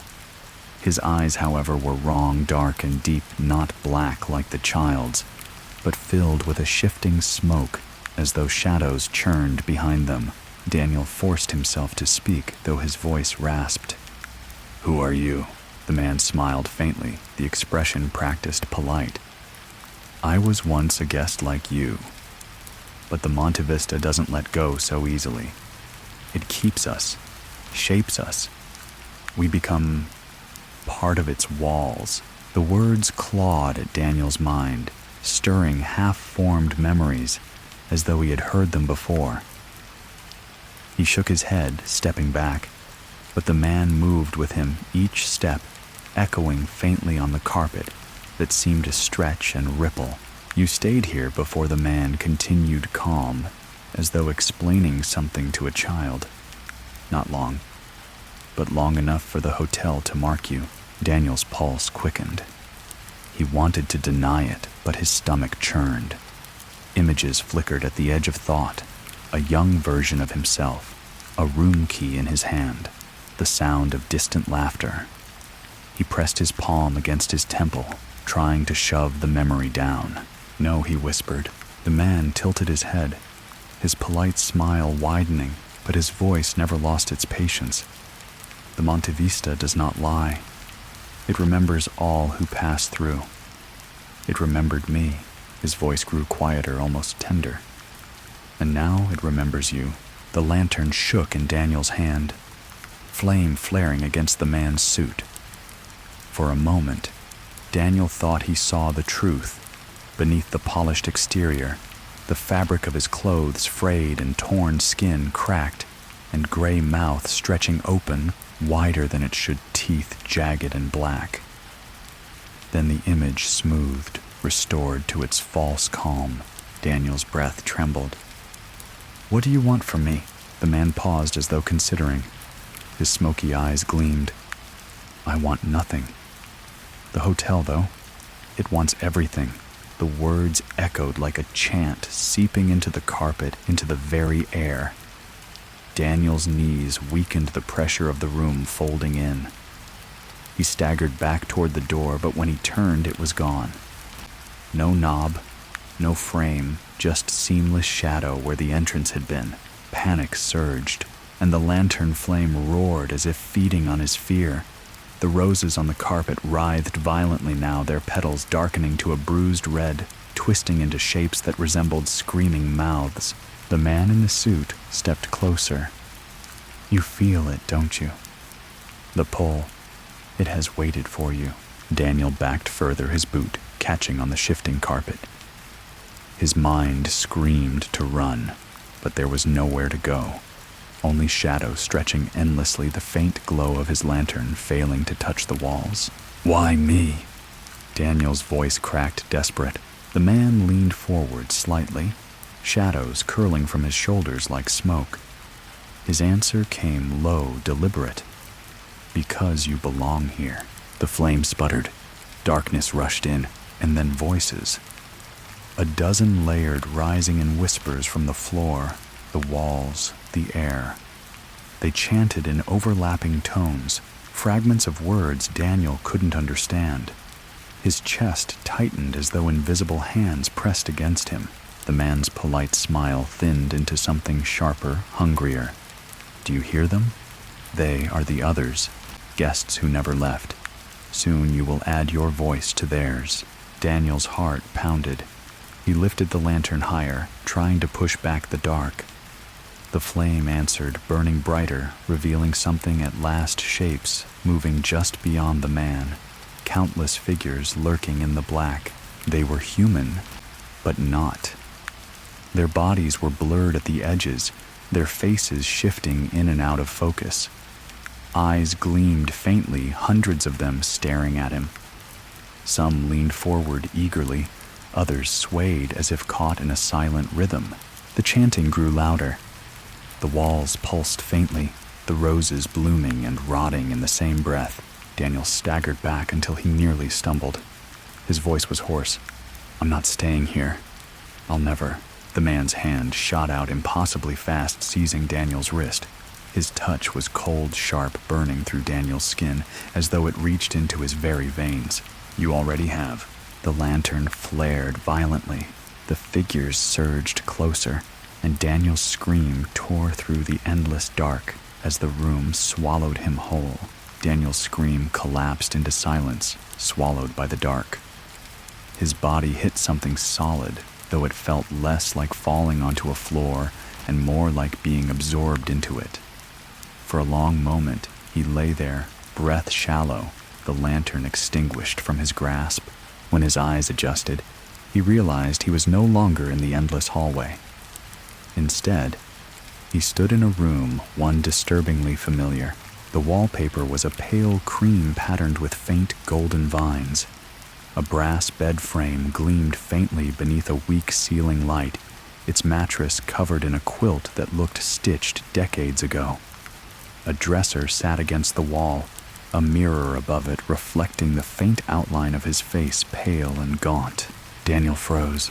He knew this place. Memory surged unbidden sharp and undeniable years ago. Younger, restless, he had stayed here for a night. He was traveling through Flagstaff, a brief stop before continuing west. The clerk at the desk had smiled, handed him a key, and said, "Room 305. It's quiet. He had laughed it off when the elevator rattled and groaned. He had laid on this very quilt, stared at this very ceiling, listening to the creaks in the walls. He had forgotten it, buried it in years of other hotels, other nights. But the memory pressed into him now with suffocating clarity. The hotel hadn't lied. He had been here before. A cold draft curled through the room, though no window was open. The mirror fogged faintly, as if someone had breathed across its surface. Slowly, words began to etch themselves into the mist, one careful stroke at a time. "Welcome back." Daniel stumbled backward, his chest tight, until his knees struck the edge of the bed. The quilt shifted under his weight, and for an instant he felt the unmistakable impression of something or someone already lying beneath it. He ripped himself away, his breath ragged, and turned toward the door. But it too was wrong. The knob was there, the frame intact, yet when he pulled it open, it did not lead to the hallway he remembered. Instead, it opened onto another room identical to the one he stood in. The same cream wallpaper, the same brass bed frame, the same mirror gleaming faintly in the half-light. His hand trembled as he closed the door, turned back to the room, only to feel the dizzying realization that something had shifted. The dresser was on the opposite wall now. The quilt bore a different pattern. The light overhead flickered with a low hum. It was his room, and yet it wasn't. The air thickened heavy with the scent of old perfume and cigarette smoke, faint but unmistakable. The mirror fogged again, and this time more words bled into existence, carved from nothing. "You never left." Daniel's heart slammed against his ribs. He pressed his hand to the glass, desperate for something solid, and recoiled when it rippled under his touch like water. His reflection warped, stretched, and then smiled. He hadn't smiled. His lips were pressed tight, trembling, but the reflection grinned back at him, teeth too many, eyes too wide. Slowly, the mirrored version of himself leaned closer, pressing its palm against the glass from the other side. A whisper rose around him, curling from the corners of the room, voices overlapping in tones both male and female, young and old. Stay with us. You belong here." The reflection opened its mouth impossibly wide, and from its throat came a sound like the grinding of old pipes, a shriek of rust and water and despair.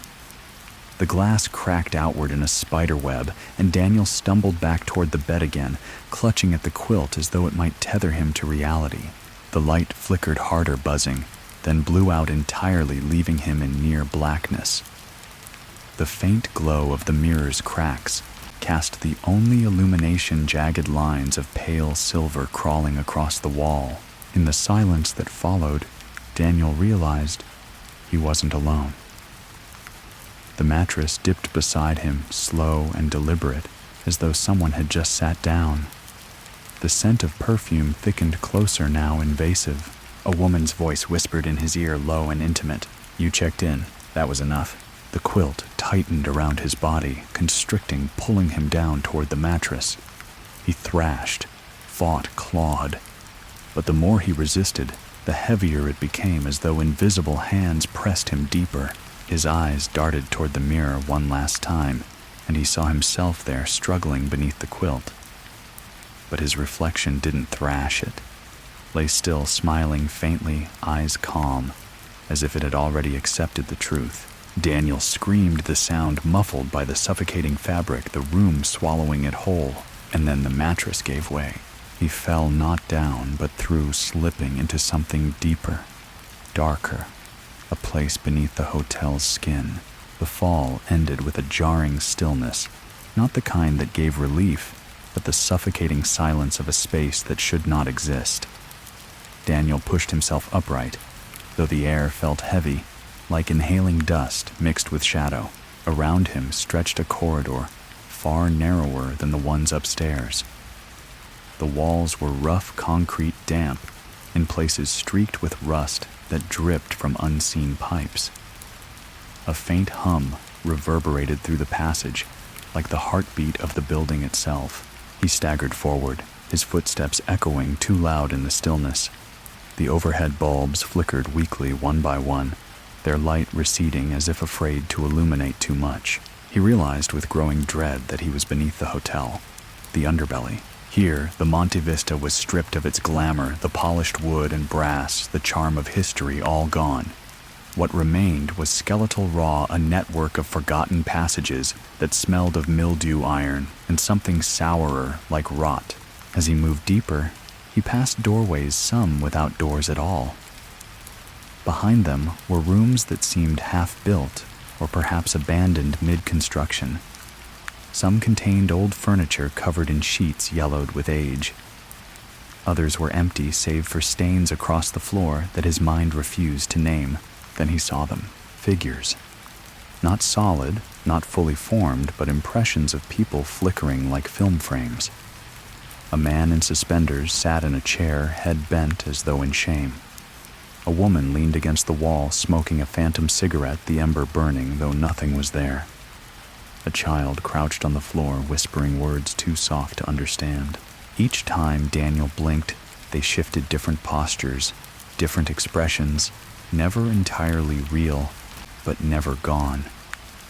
They watched him, though their eyes were cloudy, unfocused, as if fixed between this world and another.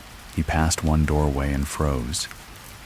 Inside was a bed, the sheets tangled, a dark shadow slumped across it. A man lay there, face down, his hands dangling limply over the edge. Daniel's chest tightened as the man's fingers twitched, once, then stilled again. The air pressed against him thick with the sense that he was trespassing through a place not meant for the living. He turned a corner, and the corridor widened into a large, low-ceilinged chamber. In its center stood a collection of chairs, mismatched, old, their upholstery torn. They formed a circle, and every seat was occupied. Daniel's throat went dry. The people seated there were clearer than the flickering phantoms in the halls. Their faces were pale, stretched too thin across their bones, but their eyes glowed faintly in the dark. Some wore old-fashioned clothes, flapper dresses from the 1920s, tailored suits long out of style. Others looked more recent: denim jackets, plain work shirts. Decades blurred together in their gathering. None of them spoke. They simply stared at the empty chair waiting in the circle, its wooden frame gleaming faintly under the flickering light. A voice drifted across the chamber, neither male nor female, neither kind nor cruel. "You've been expected." The pressure in Daniel's chest nearly broke him. His instincts screamed to turn to run, but his feet betrayed him, carrying him step by step toward the waiting chair. His pulse thundered as he lowered himself into it, the wood cold against his back. The moment he sat, the circle closed. One by one, the figures leaned forward, their mouths opening, releasing a chorus of whispers. Not random, not chaotic, but overlapping sentences that somehow made a single meaning. "You are one of us. You were always one of us. The Monte Vista keeps what it wants." The hum of the walls grew louder, shaking through his bones. Daniel's vision blurred, his head spinning as the voices burrowed deeper. And then he saw at them. The circle dissolved, and in their place stood scenes of lives cut short within these walls. A young woman, hands bound, eyes wide, as the door to her room opened for the last time. Two men in a brawl, fists breaking teeth until both fell silent, blood splattering the carpet. A singer collapsing mid-song in the lounge, her microphone clattering as the applause turned to screams. A child staring into the closet as a figure loomed from within, unseen by anyone but him. Each vision burned into Daniel's mind, not as stories, but as memories, as though he himself had lived them. He felt the sting of broken teeth, the choke of a rope, the shudder of cold water filling his lungs. When the visions faded, the figures had returned. But they were smiling now. The whisper came again, closer this time, curling in his ear like a lover's breath. "There is no leaving." Daniel's heart pounded so violently he thought his ribs might splinter. He pressed his hands over his ears, trying to block it out, but the whispers rose louder inside his skull rather than outside. The walls shook, the chamber trembled, and one by one the figures began to rise from their seats. They moved toward him, slow, deliberate, their glowing eyes never breaking contact. And for the first time, Daniel realized with crushing certainty, the hotel didn't just keep the dead. It was hungry still. The chamber seemed to fold inward, walls bending, pressing, reshaping themselves to cage Daniel where he sat. The circle of figures tightened. Their smiles widened into thin, unnatural curves, their teeth sharp, though not quite human. They leaned in their collective stare, pinning him like a moth on glass. Daniel clutched the sides of the chair, his knuckles white, his breath shallow and uneven. It felt like the air itself was laced with a toxin, each inhale burrowing fear deeper into his chest. He wanted to stand, to scream, to run, but his legs felt shackled to the floor by something unseen. The first figure moved. A woman with hair pinned in 1940s curls stepped out of the circle. Her dress shimmered faintly, though it was tattered and stained. She crouched before him, her milky eyes scanning his face with a peculiar tenderness. Her hand, pale and trembling, lifted toward his cheek. Her fingers brushed him, and the sensation was not cold as he expected. It was scalding, searing like metal heated to white. He gasped, jerking away, but her touch left a mark, a faint red burn trailing down his skin. She smiled at it as if she'd branded him. Then came another. A tall man in suspenders, his face gaunt and hollowed by shadows. He bent down close enough that Daniel could smell the must of mildew and dried blood on him. His lips parted, and though no sound came, at first, Daniel heard the words directly in his mind. You belong. The chorus rose again, voices layering into an unbearable cacophony. You belong, you belong, you belong. The chamber trembled. The light above flickered violently, casting the room into spasms of darkness. In each flash, the figures shifted closer, closing the circle tighter, their faces grotesque in the strobing glow. Daniel wrenched himself free, forcing his legs to move. He bolted from the chair, his body lurching through the crowd. Their hands reached for him, brushing his arms, his back, his hair, each touch leaving behind a burn, a sting, a mark. The corridor beyond the chamber stretched impossibly long, endless and twisting. He sprinted into it, the echo of his footsteps swallowed by the pulse of whispers chasing him. The walls groaned as if alive pipes, rattling plaster cracking. He glanced back, bad choice. The figures were following, but not in any natural way. They drifted, sliding across the floor without moving their legs, their pale faces lit with hunger. And behind them all rose something larger, darker, a presence too massive to take shape. It filled the chamber, pushing into the corridor, its shadow flooding after him. Daniel ran harder, lungs burning the corridor, folding, splitting, rejoining. He realized with horror that the hotel wasn't guiding him to escape, it was hurting him.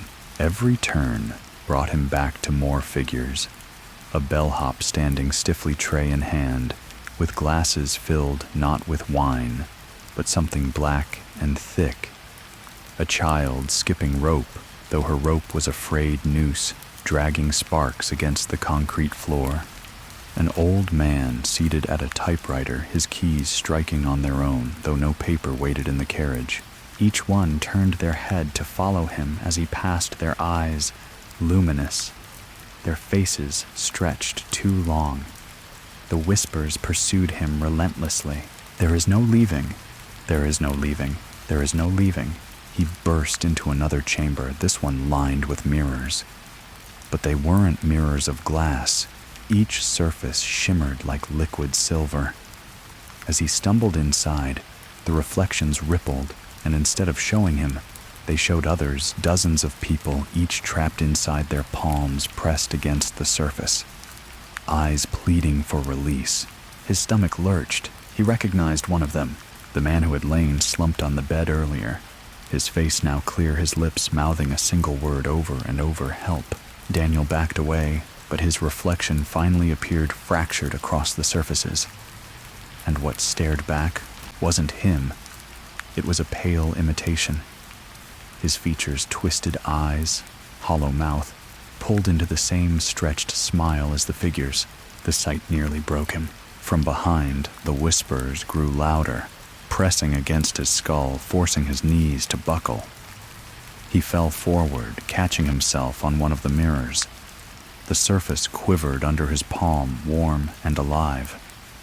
For a moment, he swore the glass tried to pull him in. Then the voice returned closer than ever. You don't run from us, Daniel. You run toward us. The Monte Vista has already chosen. His vision blurred. The mirrors rippled. Shadows leaked across the floor, crawling toward him like a tide. He scrambled backward, his breath ragged, the tide chasing. The corridor ahead yawned open, darker than pitch, and yet he had no choice. He plunged into it, swallowed whole. Behind him, the mirrors shattered not with sound, but with silence.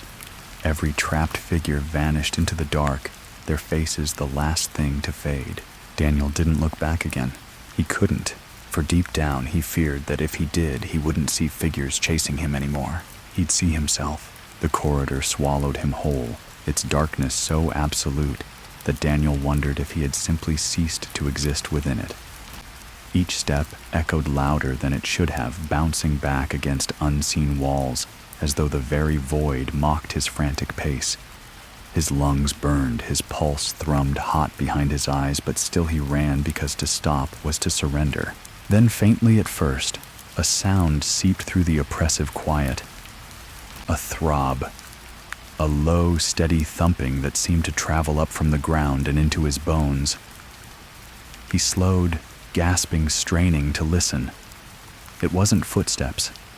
It wasn't the whispering chorus that had stalked him through every turn.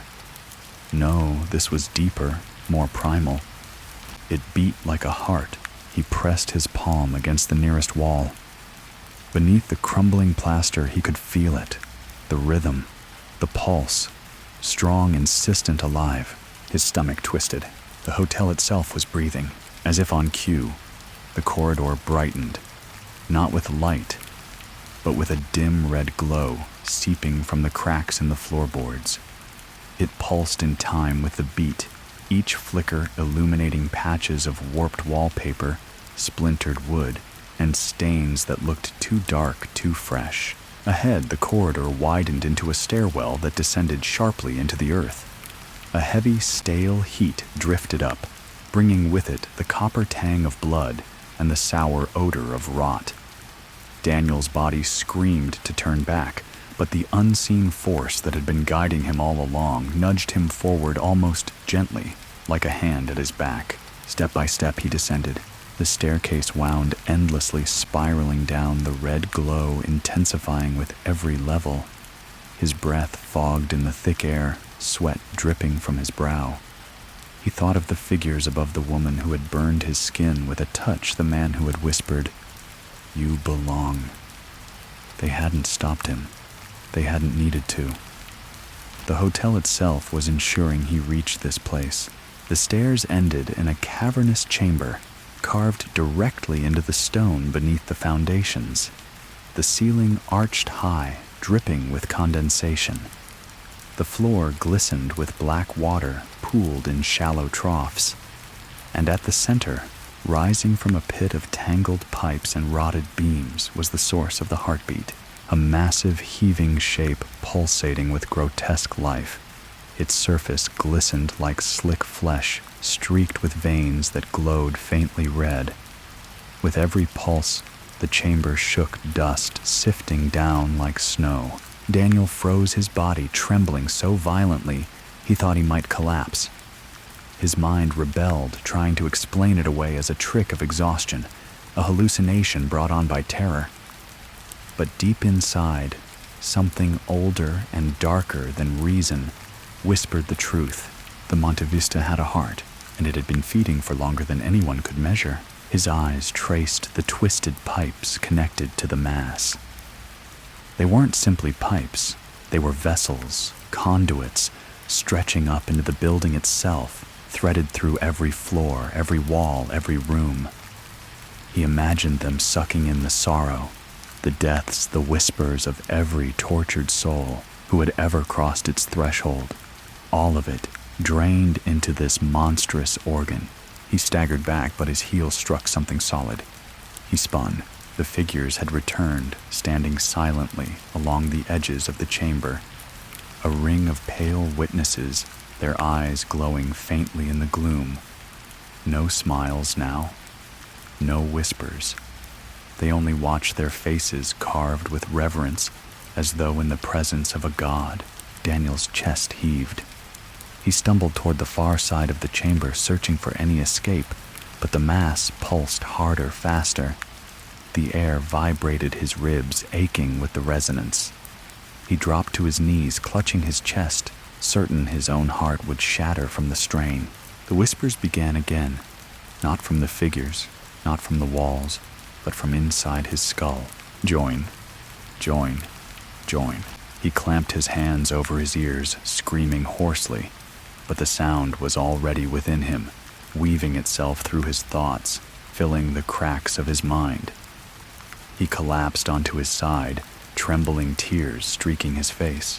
Through blurred vision, he saw the surface of the heart ripple. A seam opened across it, splitting wide into a yawning, fleshy mouth.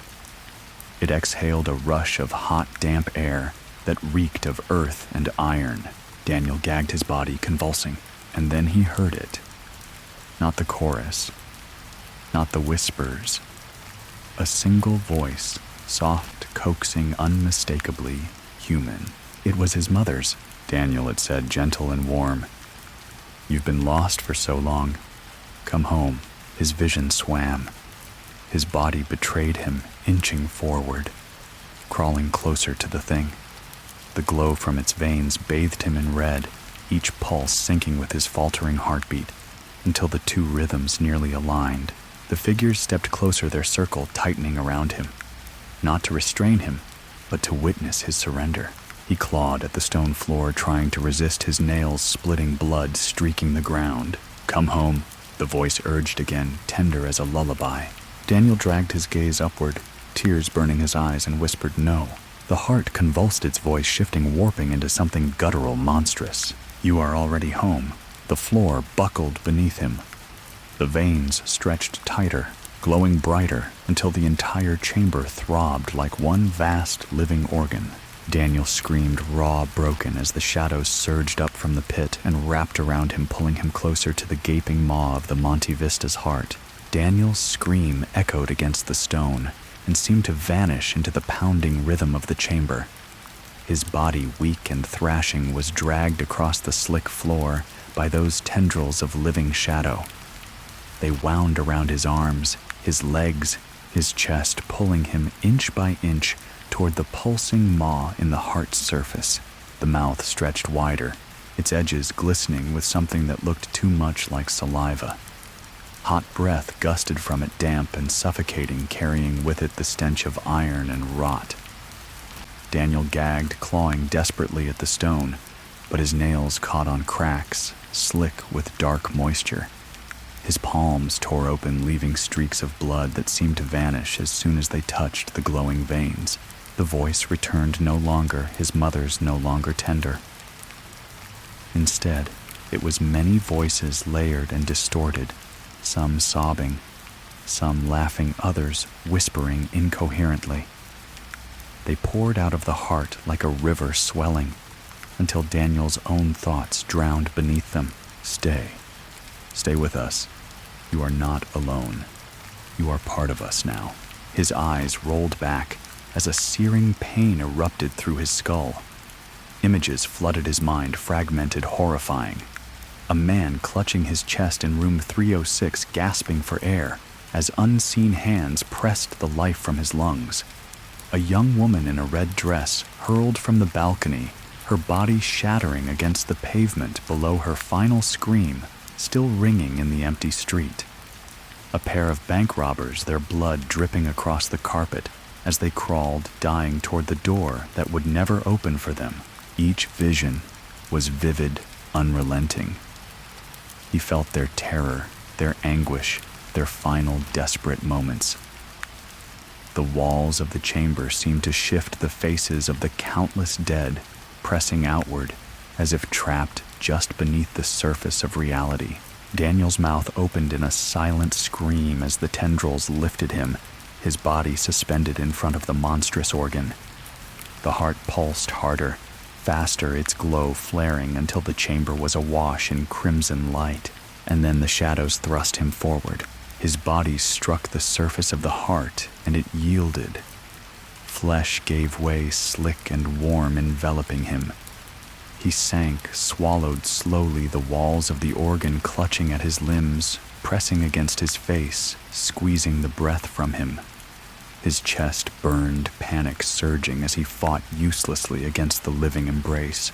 Inside there was no light, only the pulsing heat and the voices. They swarmed him, clawed into him, until he couldn't tell where their memories ended and his began. He saw rooms he had never entered, deaths he had never lived. He felt the weight of 1,000 griefs pressing down upon him. "You are ours now," the voices whispered in unison. "The Monte Vista does not let go." And then abruptly silence. Daniel floated in a dark void, his body weightless, his mind drifting. For a fleeting moment, he felt calm, almost peaceful, as though the endless terror had simply dissolved. But beneath that calm was something colder, something waiting. He realized with dawning horror that his thoughts were no longer his alone. He could hear them, all of them. Hundreds of souls whispering, murmuring, some screaming, all trapped within this same endless darkness. their voices pressed into his skull, overlapping, clashing a ceaseless tide. His peace shattered, replaced by suffocating dread. And in that moment he understood he hadn't escaped the Monte Vista. He had simply joined it. Far above, in the stillness of the hotel's upper floors, everything was quiet. The halls lay in silence, the rooms dim and untouched, as though no one had ever disturbed their dust. Outside, the streets of Flagstaff carried on as they always had. Cars passed by headlights flashing across the hotel's aged facade. A couple laughed as they walked past, glancing up at the neon sign that flickered faintly against the night sky. To the world, the Monte Vista was just another relic of another time, its reputation as haunted little more than a local curiosity. No one saw the truth. No one felt the throb that echoed through its walls, or the way its foundations shivered like the chambers of a living lung. Behind a third-floor window, a curtain shifted. For a moment, a pale face appeared, eyes wide, lips parted in a scream that never left its mouth. Then, the fabric fell back into place, leaving nothing but the reflection of street lamps. Inside the walls, the Monte Vista exhaled softly, content, fed, waiting, and somewhere deep within its core, Daniel's voice joined the chorus, crying out against the endless dark. The darkness surrounding Daniel was not static. It was alive, undulating with each silent pulse of the heart he now inhabited. He drifted in an endless void, yet he was never truly alone. The voices swirled, circling him like vultures around a dying thing. Some were low and guttural, others shrill and piercing, their words indistinguishable until one would suddenly snap into clarity. Help me, please," a child's voice cried, breaking, then vanishing into sobs. I never meant to came, another frantic and remorseful before dissolving back into the din. Stay here. You can't leave. You mustn't leave." They pressed against him, their thoughts colliding with his own tangling, until he could no longer tell if the memories he glimpsed belonged to them or to himself. One moment, he was drowning in the taste of gin, slumped at the hotel's old bar in the 1930s, while laughter and jazz clashed all around him. The next, he felt a bullet tear through his chest in a smoke-filled room where banknotes fluttered like confetti. Then the scent of perfume clung to him as hands shoved him weightless over a balcony railing. Daniel gasped, though he had no breath. His mind screamed, though no sound escaped. He wasn't watching these deaths. He was living them, cycling through each final moment, each terror, each pain. The voices grew louder. They weren't only whispering, they were demanding, pulling him apart. They wanted him to surrender, to dissolve, to become another thread in their endless tapestry of torment, and he felt it happening. His own name was beginning to fray at the edges, slipping from him. Daniel, what he tried to hold onto his childhood, the warmth of his mother's hand, the streets of his hometown. But every memory was tugged away, devoured, swallowed by the Monte Vista's hunger. Meanwhile, above the unseen chambers where Daniel drifted, the Monte Vista Hotel continued its nightly ritual of deception. The lobby glowed warmly with the soft light of antique lamps. The clerk behind the front desk wore a polite, practiced smile, checking in 2 weary travelers who had driven all day across the Arizona desert. They marveled at the hotel's history, the framed photographs of movie stars who had once stayed there, the faded grandeur that still clung to the walls. "Room 210, the clerk said, sliding a key across the counter. "One of our most requested." The couple exchanged a grin. They'd read online that room 210 was famous for ghostly activity, the TV that turned itself on the sound of disembodied voices. It was part of the thrill of choosing this place. They thought they were indulging in local folklore and harmless curiosity. They didn't see how the clerk's eyes flickered just for a moment toward the walls, as though listening for something beneath the surface. That night, the couple unpacked in their room. The old radiator clanked softly, the pipes carrying a low hum that rose and fell, almost like a heartbeat. They laughed nervously about it, half joking, half unsettled. Later, after they had drifted into sleep, the television screen flared to life on its own. The static buzz filled the room. A woman's voice crackled faintly, impossible to decipher. The couple stirred, one of them sitting up groggy and frowning. On the screen, shadows moved against the snow of static.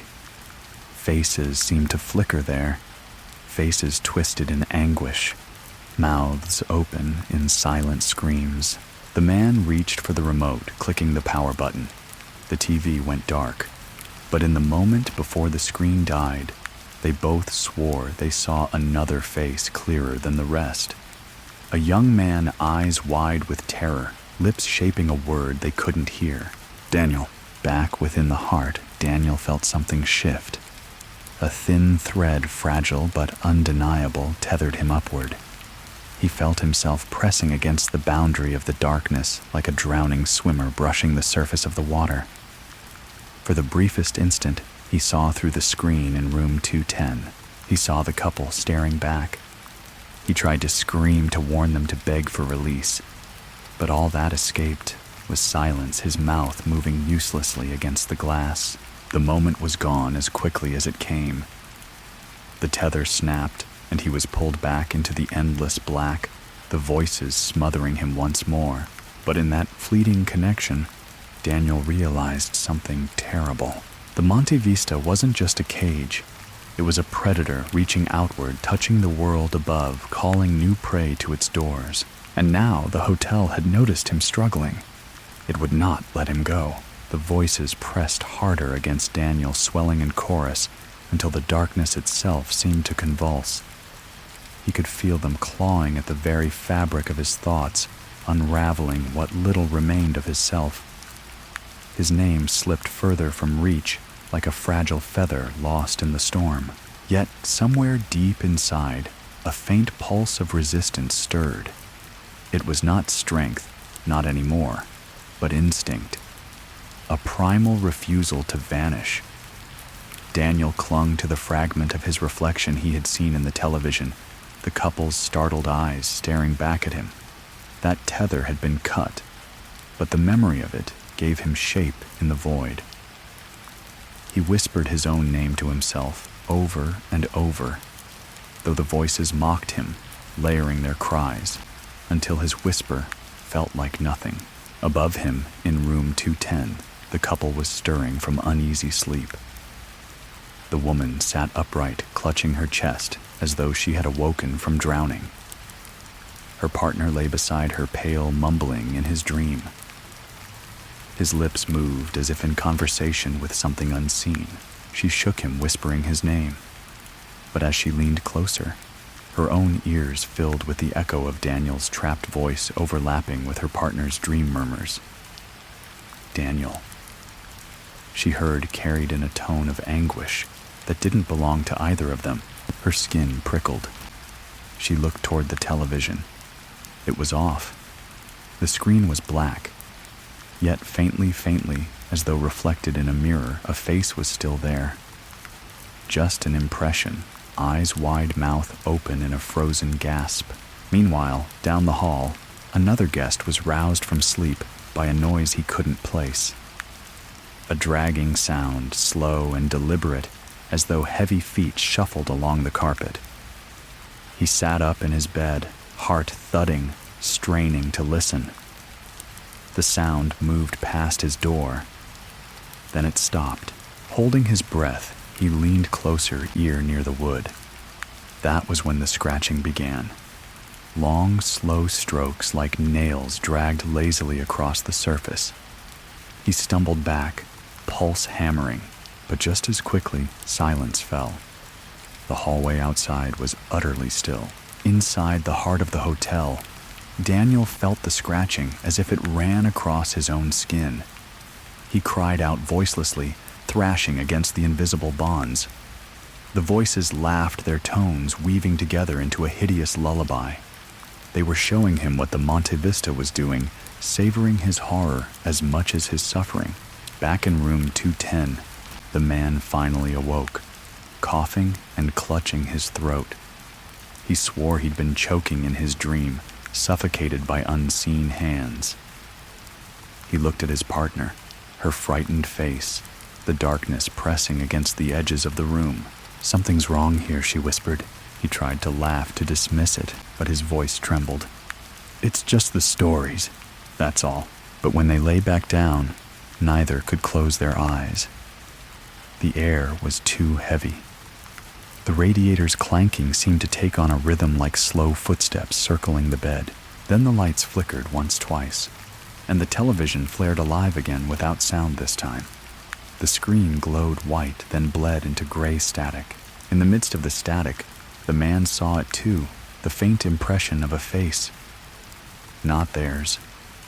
Not human in its clarity. A stranger screaming silently from behind the screen. Daniel pressed harder than ever before. He forced every ounce of what remained of himself into that moment, into that faint reflection. His mouth opened, his eyes stretched with urgency. He shaped the words as clearly as he could. "Don't stay." The couple stared, mouths dry, hearts slamming in their chests. They could not hear him, but they understood. The plea was written in the eyes, in the desperation etched across his faint reflection. The screen cut to black. The woman scrambled for the lamp, her hand shaking. "We're leaving. Now." But when she flipped the switch, the lamp didn't turn on. None of the lights did. The room was swallowed in shadow. From the corner near the window came the sound of a slow exhale, a breath that did not belong to either of them. They froze, unable to move, and in the heart of the hotel, Daniel screamed against the tide, knowing too well what came next. The Monte Vista had found new prey. The breath in the corner grew heavier, expanding to fill the room like a living presence.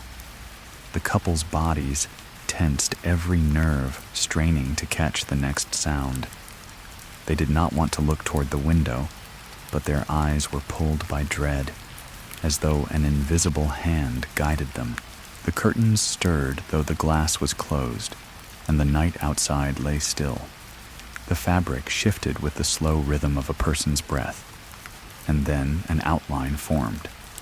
Not a figure seen clearly, but a suggestion darker than the darkness around it. Shoulders. A head. The faintest tilt of someone standing silently in the gloom. The woman clutched her partner's hand, squeezing so tightly her knuckles burned. He swallowed hard, his throat dry, unable to speak. Then the static returned to the television, humming low like a growl buried beneath the noise. Inside that crackling gray, Daniel pushed again. The strain tore at him as though trying to claw through layers of thick, suffocating tar. But he reached them. He could see the couple's faces turned toward the screen, could see the terror widening their eyes. He pressed his hands against the static, leaving faint impressions of palms and fingers, barely visible as if made of shadow. His mouth formed words again, slowly, deliberately. "Leave. Now," the woman gasped. This time she swore she saw it clearly, the movement of his lips shaping soundless speech. She dragged her partner toward the door, but the knob would not turn. Down the hall, another door creaked open. A different guest, awoken by the noise of the static leaking faintly through the walls, peeked into the corridor. He blinked at the sight. Every light bulb in the hallway flickered in unison, their glow dimming to dull amber before snapping to darkness, then flaring again. The rhythm mimicked a pulse, as if the hotel itself was breathing. The guest retreated quickly, slamming his door shut. But the moment he did, he swore he heard whispering just outside. Not one voice, dozens. A hive of murmurs pressed against the wood. He covered his ears, but the whispers bled through, finding their way into his head. The whispers were not random. They spoke in fragments, in pleading tones. Words like, "Help me. Let me out. He's still here." In room 210, The couple wrestled with the door, their panic rising. The knob turned uselessly, as if disconnected from the mechanism within. The woman pounded the wood, shouting for anyone to hear. Then the television shifted again. The static drained into deep black. The reflection of the stranger's face remained eyes frantic. But now the reflection multiplied. A dozen more faces appeared beside him, layered upon one another. Men, women, children, some crying, some silent with mouths wide, frozen in their final expressions. The man stepped back, trembling. "It's not just one," he whispered. The woman felt her stomach twist as the faces began to flicker in and out, overlapping with faint images of the room itself. The wallpaper, the bed, their own silhouettes. It was as if the hotel itself was feeding their souls into its walls. Daniel felt himself splitting. Each push toward the screen seemed to tear him further apart. He could feel the other trapped souls pressing against him, merging, drowning his voice in theirs. He fought desperately to keep his sense of self, but the current was relentless. For a moment he feared he would dissolve entirely, and yet the couple's terror grounded him. Their need for escape anchored his will. He leaned into that fragile thread, forcing one last push. His hands pressed harder against the static, his face contorting with the effort. The television screen bulged. Not much, just enough that the woman saw it ripple outward like a thin sheet of ice straining beneath weight. She screamed. Her partner pulled her back, their eyes locked on the impossible sight. From the corner, the shadow shifted closer, its breathing steady, patient, as though savoring the fear. The television bulged again. A faint crack ran across the glass. Daniel pushed harder, his entire being screaming through the static. He had one chance left. The man grabbed a chair and swung it toward the television. The glass shattered with a violent pop, spraying fragments across the carpet. The screen went black. The static silenced. For a heartbeat, the room held its breath, and then the shadow in the corner exhaled deeply, almost a sigh, low and resonant. The fragments of glass on the floor trembled, vibrating to its rhythm. The woman clung to her partner's arm, both of them staring at the shattered screen. From the shards on the floor, faces still stared upward. Dozens of them, faint and broken, trapped in the reflective slivers. Among them, Daniel. His eyes, wide mouth open in soundless warning. The air inside room 210 thickened until it felt impossible to breathe. The broken shards of glass across the carpet reflected not just scattered light, but shifting movement, as though each piece were a window into another place. The woman crouched down despite her trembling, staring into one sliver. It showed her reflection, but not as she was now. In the glass, her eyes were hollow, her skin, pale lips, cracked. She looked dead. Her own hand reached toward her from within, fingers twitching in desperate mimicry.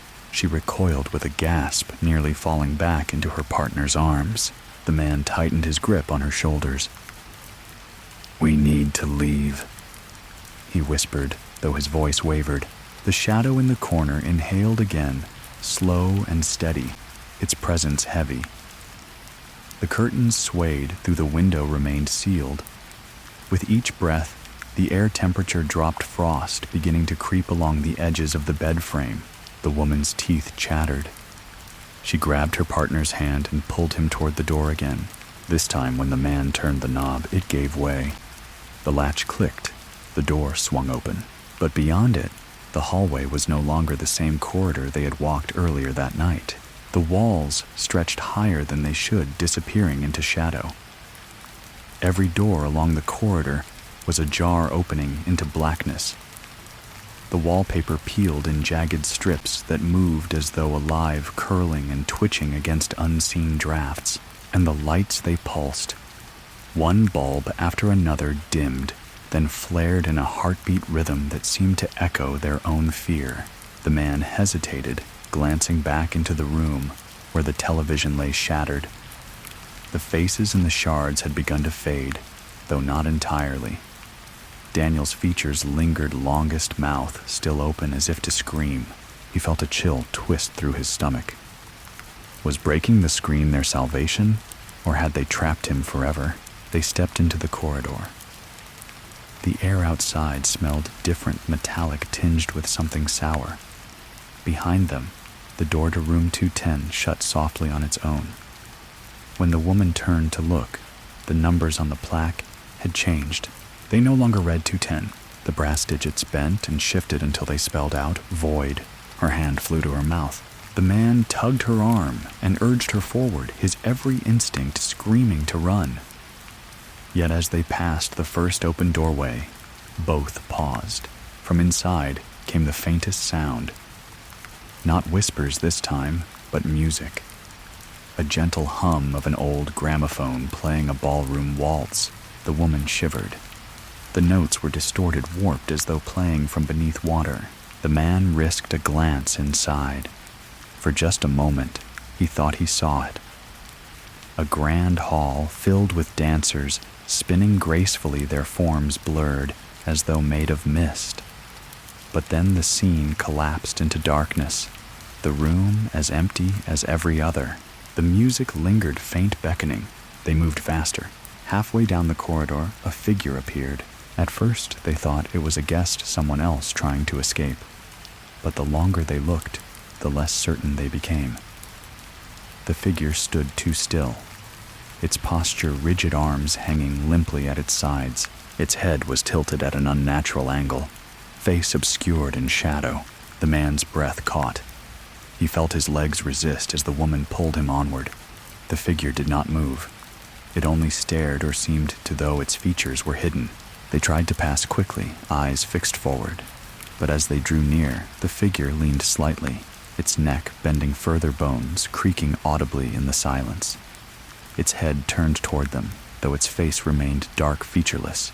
A groan escaped its throat, low, guttural, almost mechanical. The woman whimpered and clutched her partner tighter. Together they hurried past, not daring to look back. Further along the corridor split into two. To the left, the hallway was flooded with a faint red glow that pulsed in rhythm with the flickering lights. To the right, shadows pooled thick and heavy, but faint whispers echoed there like voices carried from far away. The man hesitated, heart pounding. Which way? Before the woman could answer, the sound of doors slamming shut erupted behind them, one after another, a chain reaction, traveling quickly toward them. The air rushed forward with each slam, pushing them toward a choice. The red glow deepened, pulsing faster, as though the corridor itself were alive. The whispers from the right grew louder, forming fragments of words. Hurry. This way. Please. The woman's hand trembled in his. They had to choose. Behind them, the shadow from room 210 had followed. Its breathing filled the air once again, closer than before, though no footsteps ever fell. The woman turned and her scream lodged in her throat. The shadow was larger now. No longer confined to corners, it stretched across the hallway, tall enough to brush the ceiling. Its head bent forward, faceless but aware. Its inhale drew the lights dimmer. Its exhale made the wallpaper writhe. The man pulled her toward the right, toward the whispers. Their steps quickened into a run, hearts racing. The hallway narrowed as they moved, the walls pressing closer, the whispers growing frantic. Don't stop, don't stop, don't stop. The shadow followed, patient, relentless, filling the passage behind them like water flooding a tunnel. And still, Daniel's faint reflection appeared in the cracked glass of a picture frame. They passed his mouth, shaping one word again and again. Run. The choice was made for them. The woman pulled harder toward the right, following the whispers. Her fear, sharpened by instinct, told her that voices, even fractured, desperate ones, meant humanity. The red corridor pulsed with something far less forgiving. Their feet struck the worn carpet, each step echoing in the narrowing passage. The hallway twisted slightly, the ceiling lowering, shadows pressing close like the inside of a throat. The whispers surrounded them, overlapping, frantic. This way. Faster. Don't stop. Don't look back. The man fought the urge to cover his ears. The voices weren't just around them. They were inside him, brushing against his thoughts, pulling at his pulse. He glanced at the woman beside him, her face pale lips moving silently. She was praying, whispering words he couldn't hear. Behind them, the shadow pressed forward. No footsteps, no body, just a tide of absence swallowing the faint light as it came. The corridor opened into a larger space. The shift was sudden, like stepping through a wound in the building. They entered what looked like an old lounge. Torn armchairs sat, scattered, their upholstery shredded. A chandelier dangled overhead, swinging as if disturbed by unseen hands, and the whispers, they stopped. The silence hit them like a blow. The woman froze, clinging to the man's arm. Then, from the far end of the lounge, a figure stirred. Not mist, not shadow, something more. It was a man, tall and broad-shouldered, dressed in a bellhop's faded uniform. His cap was tilted low, shadowing his face. One hand clutched an old brass luggage cart. The wheels squeaked as he moved. The man's breath caught. He whispered to his partner, "Someone's here." But even as he said it, dread filled him. The bellhop's head turned toward them. His face, if it could be called that, was blank features, melted smooth, as though wax had been poured over bone. The woman's knees buckled. She gripped her partner tighter, and together they staggered back. The bellhop didn't chase. He only lifted a hand and pointed toward the far door. The silence thickened. The couple exchanged a glance. Their instincts screamed to flee, but the man hesitated. Was the gesture a warning or a trap? The bellhop's hand shook rigid, frozen in that single direction. Behind them, the hallway trembled, the shadow swelling closer, breathing louder, pulling the cold deeper into the room.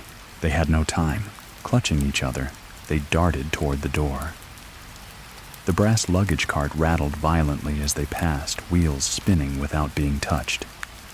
The bellhop never moved again, arms still extended, head slightly bowed, as though in servitude or surrender. The door slammed shut behind them with a force that nearly threw them forward. The room they entered was smaller, darker, and filled with the smell of dust.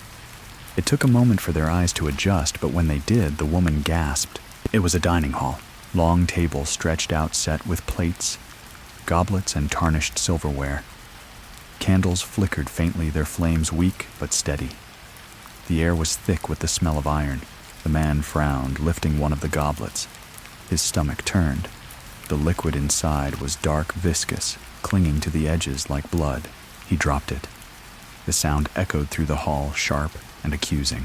From the far end of the table, a chair scraped back.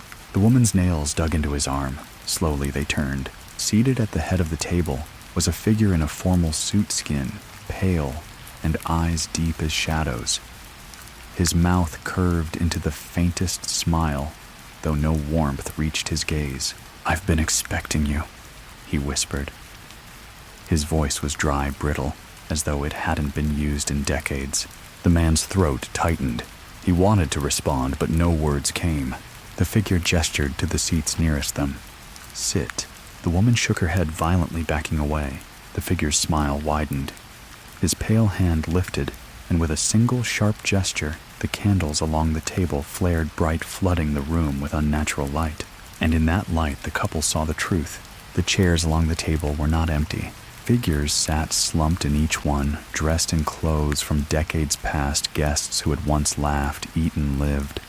Their skin was gray, eyes, hollow mouths, slightly parted as though caught mid-conversation, frozen forever in a grotesque parody of dinner. The woman gagged, pressing her face into her partner's shoulder. He pulled her back, desperate, but the figure at the head of the table rose slowly, his movements deliberate. "You chose the whispers," he said. "You chose me." The air thickened, pressing down on their lungs. The couple stumbled back toward the door, but it had vanished. The wall was seamless now, no escape in sight. The man's heart pounded wildly. He clutched the woman's hand tighter, whispering, "We'll find another way." But the figure only stepped closer, his pale hand extending in a mockery of welcome. The whispers returned then, all at once, louder than ever. Only now they weren't urging the couple forward. They were screaming, "Run, run, run!" The chandelier above began to shake, violently, dust raining down. The pale figure tilted his head, smiling still, as the shadow from the hallway poured in through cracks in the ceiling. The hotel itself had found them again.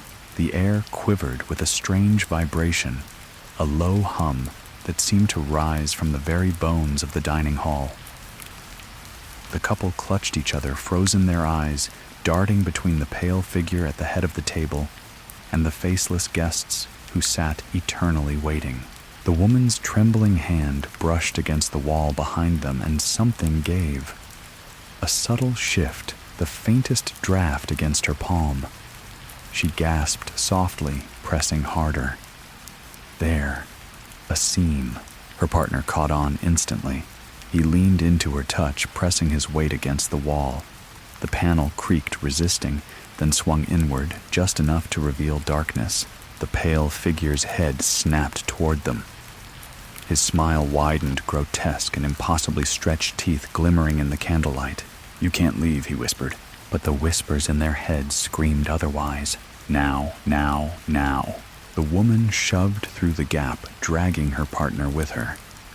They stumbled into the narrow passage beyond, just as the candles in the dining hall flared to life, the flames leaping unnaturally high. The pale figure's hiss followed them into the darkness, thin and sharp like the scrape of glass. The passage was suffocatingly tight, their shoulders brushing rough stone. The air was stale, smelling of earth and something fouler like water left too long in rusted pipes. Their footsteps echoed too loud in the confined space. They moved quickly, afraid the pale figure might somehow slip in behind them. The man kept his hand pressed to the wall, guiding them forward in the blackness. The woman whispered, "Where does this go?" "I don't know," he answered, voice low and steady despite the pounding of his heart. "But anywhere's better than there." As they walked, faint sounds began to drift through the walls. Laughter, the clink of glasses, music that warbled like it came through broken speakers. The woman stiffened. Those weren't echoes of the present, but remnants, imprints, ghosts of nights long gone. The man tried to block it out, focusing on the faint current of air guiding them forward, until suddenly the passage split. Two ways. The left path sloped downward, colder, the air damp and heavy. The right led upward, warmer, but filled with faint scratching noises like claws against stone. They hesitated. Behind them, the wall rattled. The hiss of the pale figure seeped through the cracks, followed by the scrape of chairs. The dinner guests were moving. The man didn't think. He grabbed the woman's hand and pulled her right toward the scratching. The incline was steep, their shoes slipping on the stone, but they pressed forward. The scratching grew louder, closer, until it seemed to surround them. The woman whimpered, "What is that?" He didn't answer. The passage opened suddenly, spitting them into a cramped chamber.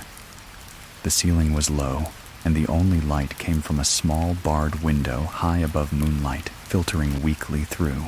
But they weren't alone. On the floor of the chamber sat cages, rusted old, their bars bent. Inside, shapes moved, not fully human, not fully gone. Figures hunched, low faces hidden in shadow, their fingers curled around the bars, as though they'd been waiting. The scratching came from them, nails dragging across the metal, steady and rhythmic. The woman clamped her hand over her mouth, choking back a scream. The man stepped backward, pulling her with him. One of the figures lifted its head. Its face was hollowed skin, sagging eyes sunken deep. But its mouth stretched impossibly wide, splitting ear to ear as it let out a slow, guttural sound. Not quite a moan, not quite a laugh. Something in between. The others stirred. Hands clawed at the bars, arms reaching out, rattling the cages violently. The air filled with the sound, a cacophony of metal and broken throats. The woman sobbed, covering her ears. The man spotted another passage at the far side of the chamber, half collapsed with rubble. He pulled her toward it, weaving between the cages as the creatures reached their nails, raking the air just inches from his skin. One hand brushed against his arm, cold, damp. It burned like frostbite. He wrenched free, dragging the woman forward. Together, they squeezed through the rubble into the next passage. Behind them, the creatures screamed. The sound wasn't just in their ears. It was in their heads, crawling under their skin, threatening to unravel them.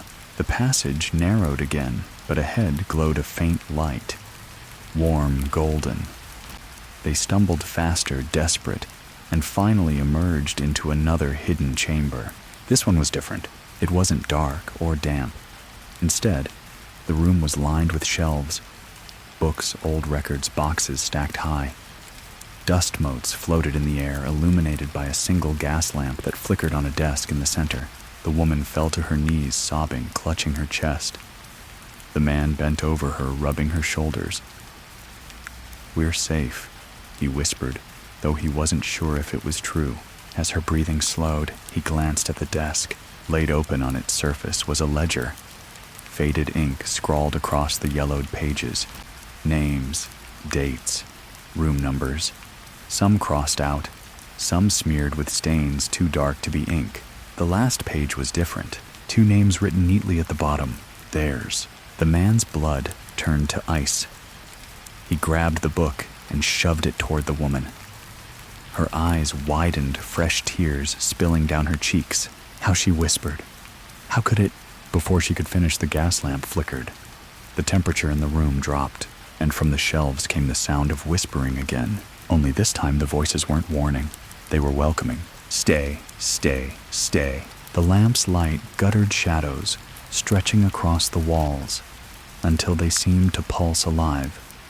The woman clutched the ledger to her chest, as if holding it tighter might undo the words written in her name. The man's jaw tightened, his gaze fixed on the shelves around them, as the whispers grew louder, weaving through one another, like threads forming a noose. He took the book from her trembling hands, scanning the entries. The names marched back decades, maybe longer, each neatly recorded beside a room number and date. Some bore marks beside them, an X, a long slash, or an ink blot spreading like a dark wound. And then came the pages where the ink changed. Not the crisp black of a pen, but deep crimson strokes that looked damp even now. Dates blurred into symbols, names twisted into nonsense, or perhaps a language not meant to be spoken. Yet still the ledger carried on relentless until it reached the present. Their names stood at the bottom of the page, not written in pen, etched, scratched into the paper so deeply that the letters had torn through, leaving scars on the page beneath. The woman's breath came in shallow bursts. It knew we were coming. Before we even booked this place, the man slammed the book shut. No, someone wrote it after we checked in, but the thought rang hollow even in his own ears. The lamp hissed, sputtered, and dimmed. From the corner of the room, a figure began to take shape. Not sudden, slow, deliberate, as if it had always been there, and only now decided to let itself be seen. The pale man. His grin was wider now. Lips cracked at the edges, bloodless and stretched. The shadow clung to him like a second skin, its fingers curling over his shoulders, draping him in something darker than night. "You've read your place," he said softly, the words barely more than a breath. "And here, there are no erasures," the woman whimpered, clutching her partner's arm. The man took a step forward, fury burning through his fear. "Why us? Why any of them?" He jabbed a finger toward the ledger. "Is this how you keep them here? Writing names like a trap?" The pale figure tilted his head, considering. "Names are doors. Once written, they open. And through doors, things come." As he spoke, the shelves began to tremble. Books toppled, records cracked, boxes burst open. From their hollow depths came shapes thin, wavering like smoke with bones. They crawled down the shelves, whispering, each voice a thread in the chorus. "Stay, Stay. Stay. The man dragged the woman backward, searching desperately for another exit. His eyes landed on the far wall, another seam, a narrow outline. A way out. But the pale figure stepped forward, blocking their path. His shadow thickened, spilling across the floor like tar stretching toward their feet. The man's hand darted to the ledger again. Without thinking, he tore at the page. Their names ripped apart with the sound of paper splitting. The whispering stopped. The shadow froze. The pale figure's grin faltered for the first time. His eyes narrowed, and his voice lost its softness, becoming sharp. You shouldn't have done that. The floor shuddered beneath them. The shelves collapsed inward, crushing themselves, burying the room in paper and splinters. The man pulled the woman through the seam in the wall, just as the floor gave way. Behind them, the pale figure's scream filled the chamber. Not human, not alive, a sound that split their minds like glass breaking. They tumbled into a stairwell. The air here was different. Fresher. Colder, yes, but touched with something real. The faint smell of pine and snow drifted down, and for a fleeting moment, the woman dared to hope. They staggered upward, the man clutching the ruined ledger, the woman clutching his hand, as if it were the only thread keeping her anchored. Each step echoed each breath, sharp in their throats. At last, the stairs ended in a narrow landing. A door stood before them, heavy and wooden, its frame warped but not locked. The man threw his shoulder against it, and it burst open. They stumbled out, into the lobby of the Monte Vista. Empty, silent. The chandeliers burned faintly above their light, casting long shadows across the polished floor. The front desk sat abandoned, a thin layer of dust coating its surface. The glass doors leading to the street stood just ahead, reflecting the pale shapes of the couple as they crept forward. The woman whispered, "We're back. We made it." But the man frowned, his steps faltering. The reflection in the glass was wrong. Their bodies stood there, yes, but behind them loomed a dozen more. Shadowy silhouettes crowding close faces, pressed near mouths, whispering silently against the glass. He reached for the handle. The reflection smiled. The man's hand closed around the glass door handle, cold metal biting into his palm. The reflection before him warped and wavered, the crowd of shadows pressing closer, their outlines rippling like oil across water. He pulled the door, groaning, resisting as though it had not been opened in decades. The woman clung to his arm. "Please, just open it." With a final heave, the door yielded. A rush of air poured in, sharp and biting, filled with the scent of asphalt and pine, of the real world beyond these walls. They stepped forward. The night stretched out before them. Silent streets, parked cars gleaming faintly under amber lamps, the faint hum of a train somewhere in the distance. But behind them, the lobby did not remain still. The shadows gathered at the threshold, pressing against the glass, though the door now stood wide open. They writhed like a tide, desperate to pour through, but bound to the threshold. Their whispers grew frantic, climbing higher, all speaking the same word, "Stay." The woman shook her head violently, tears streaking her face. "No, we won't." The man tightened his grip on the ruined ledger and hurled it back into the lobby. The book struck the floor with a dull slap. Pages burst open, names screaming from the paper like smoke torn free. The shadows swarmed it, instantly shrieking as they pulled themselves into the torn entries, collapsing inward like water draining through a crack. The pale figure's voice rose among them, fury twisting into something more desperate, until at last the lobby stood empty. The chandeliers flickered. The light died. The door slammed shut behind them. Silence. They stood together on the quiet street, trembling, watching the building. The Monte Vista loomed, its windows all dark now, its facade nothing more than brick and stone. A hotel. Ordinary. Lifeless. The woman whispered, "Is it over?" The man looked at the door. The memory of that ledger seared into his mind, their names carved into its pages. He shook his head slowly. Nothing like that is ever over. Still, they turned and walked into the night, leaving the hotel behind. The street stretched endlessly before them, each step carrying them further from the weight of the place. Their breaths steadied their bodies, weakened with exhaustion, but for the first time since entering the Monte Vista, they felt something real release. Far behind them, high in the hotel's windows, a faint glow shimmered. A single light flickering on in one of the upper rooms, just enough to reveal the outline of a man, pale and grinning, watching from the glass. The street swallowed them in shadow, and the Monte Vista returned to stillness, waiting for the next names to cross its threshold. As you rest, now let the echoes of this tale fade gently into the background. The Monte Vista stands quiet once more. Its halls empty, its doors closed, but its presence lingers like a whisper on the edge of memory. These stories, unsettling though they may be, are not here to haunt you, but to drift around you like the mist curling over a mountain road, soft, distant, and fading with each breath you take. You are safe where you are. The walls around you are solid, the air steady and calm. The creaks you may hear are only the familiar sighs of your home settling into the night. The voices here are quiet, tender, and your own. As you let your eyes grow heavier, imagine the sound of wind through the pines, gentle and unbroken, carrying away the last threads of tension.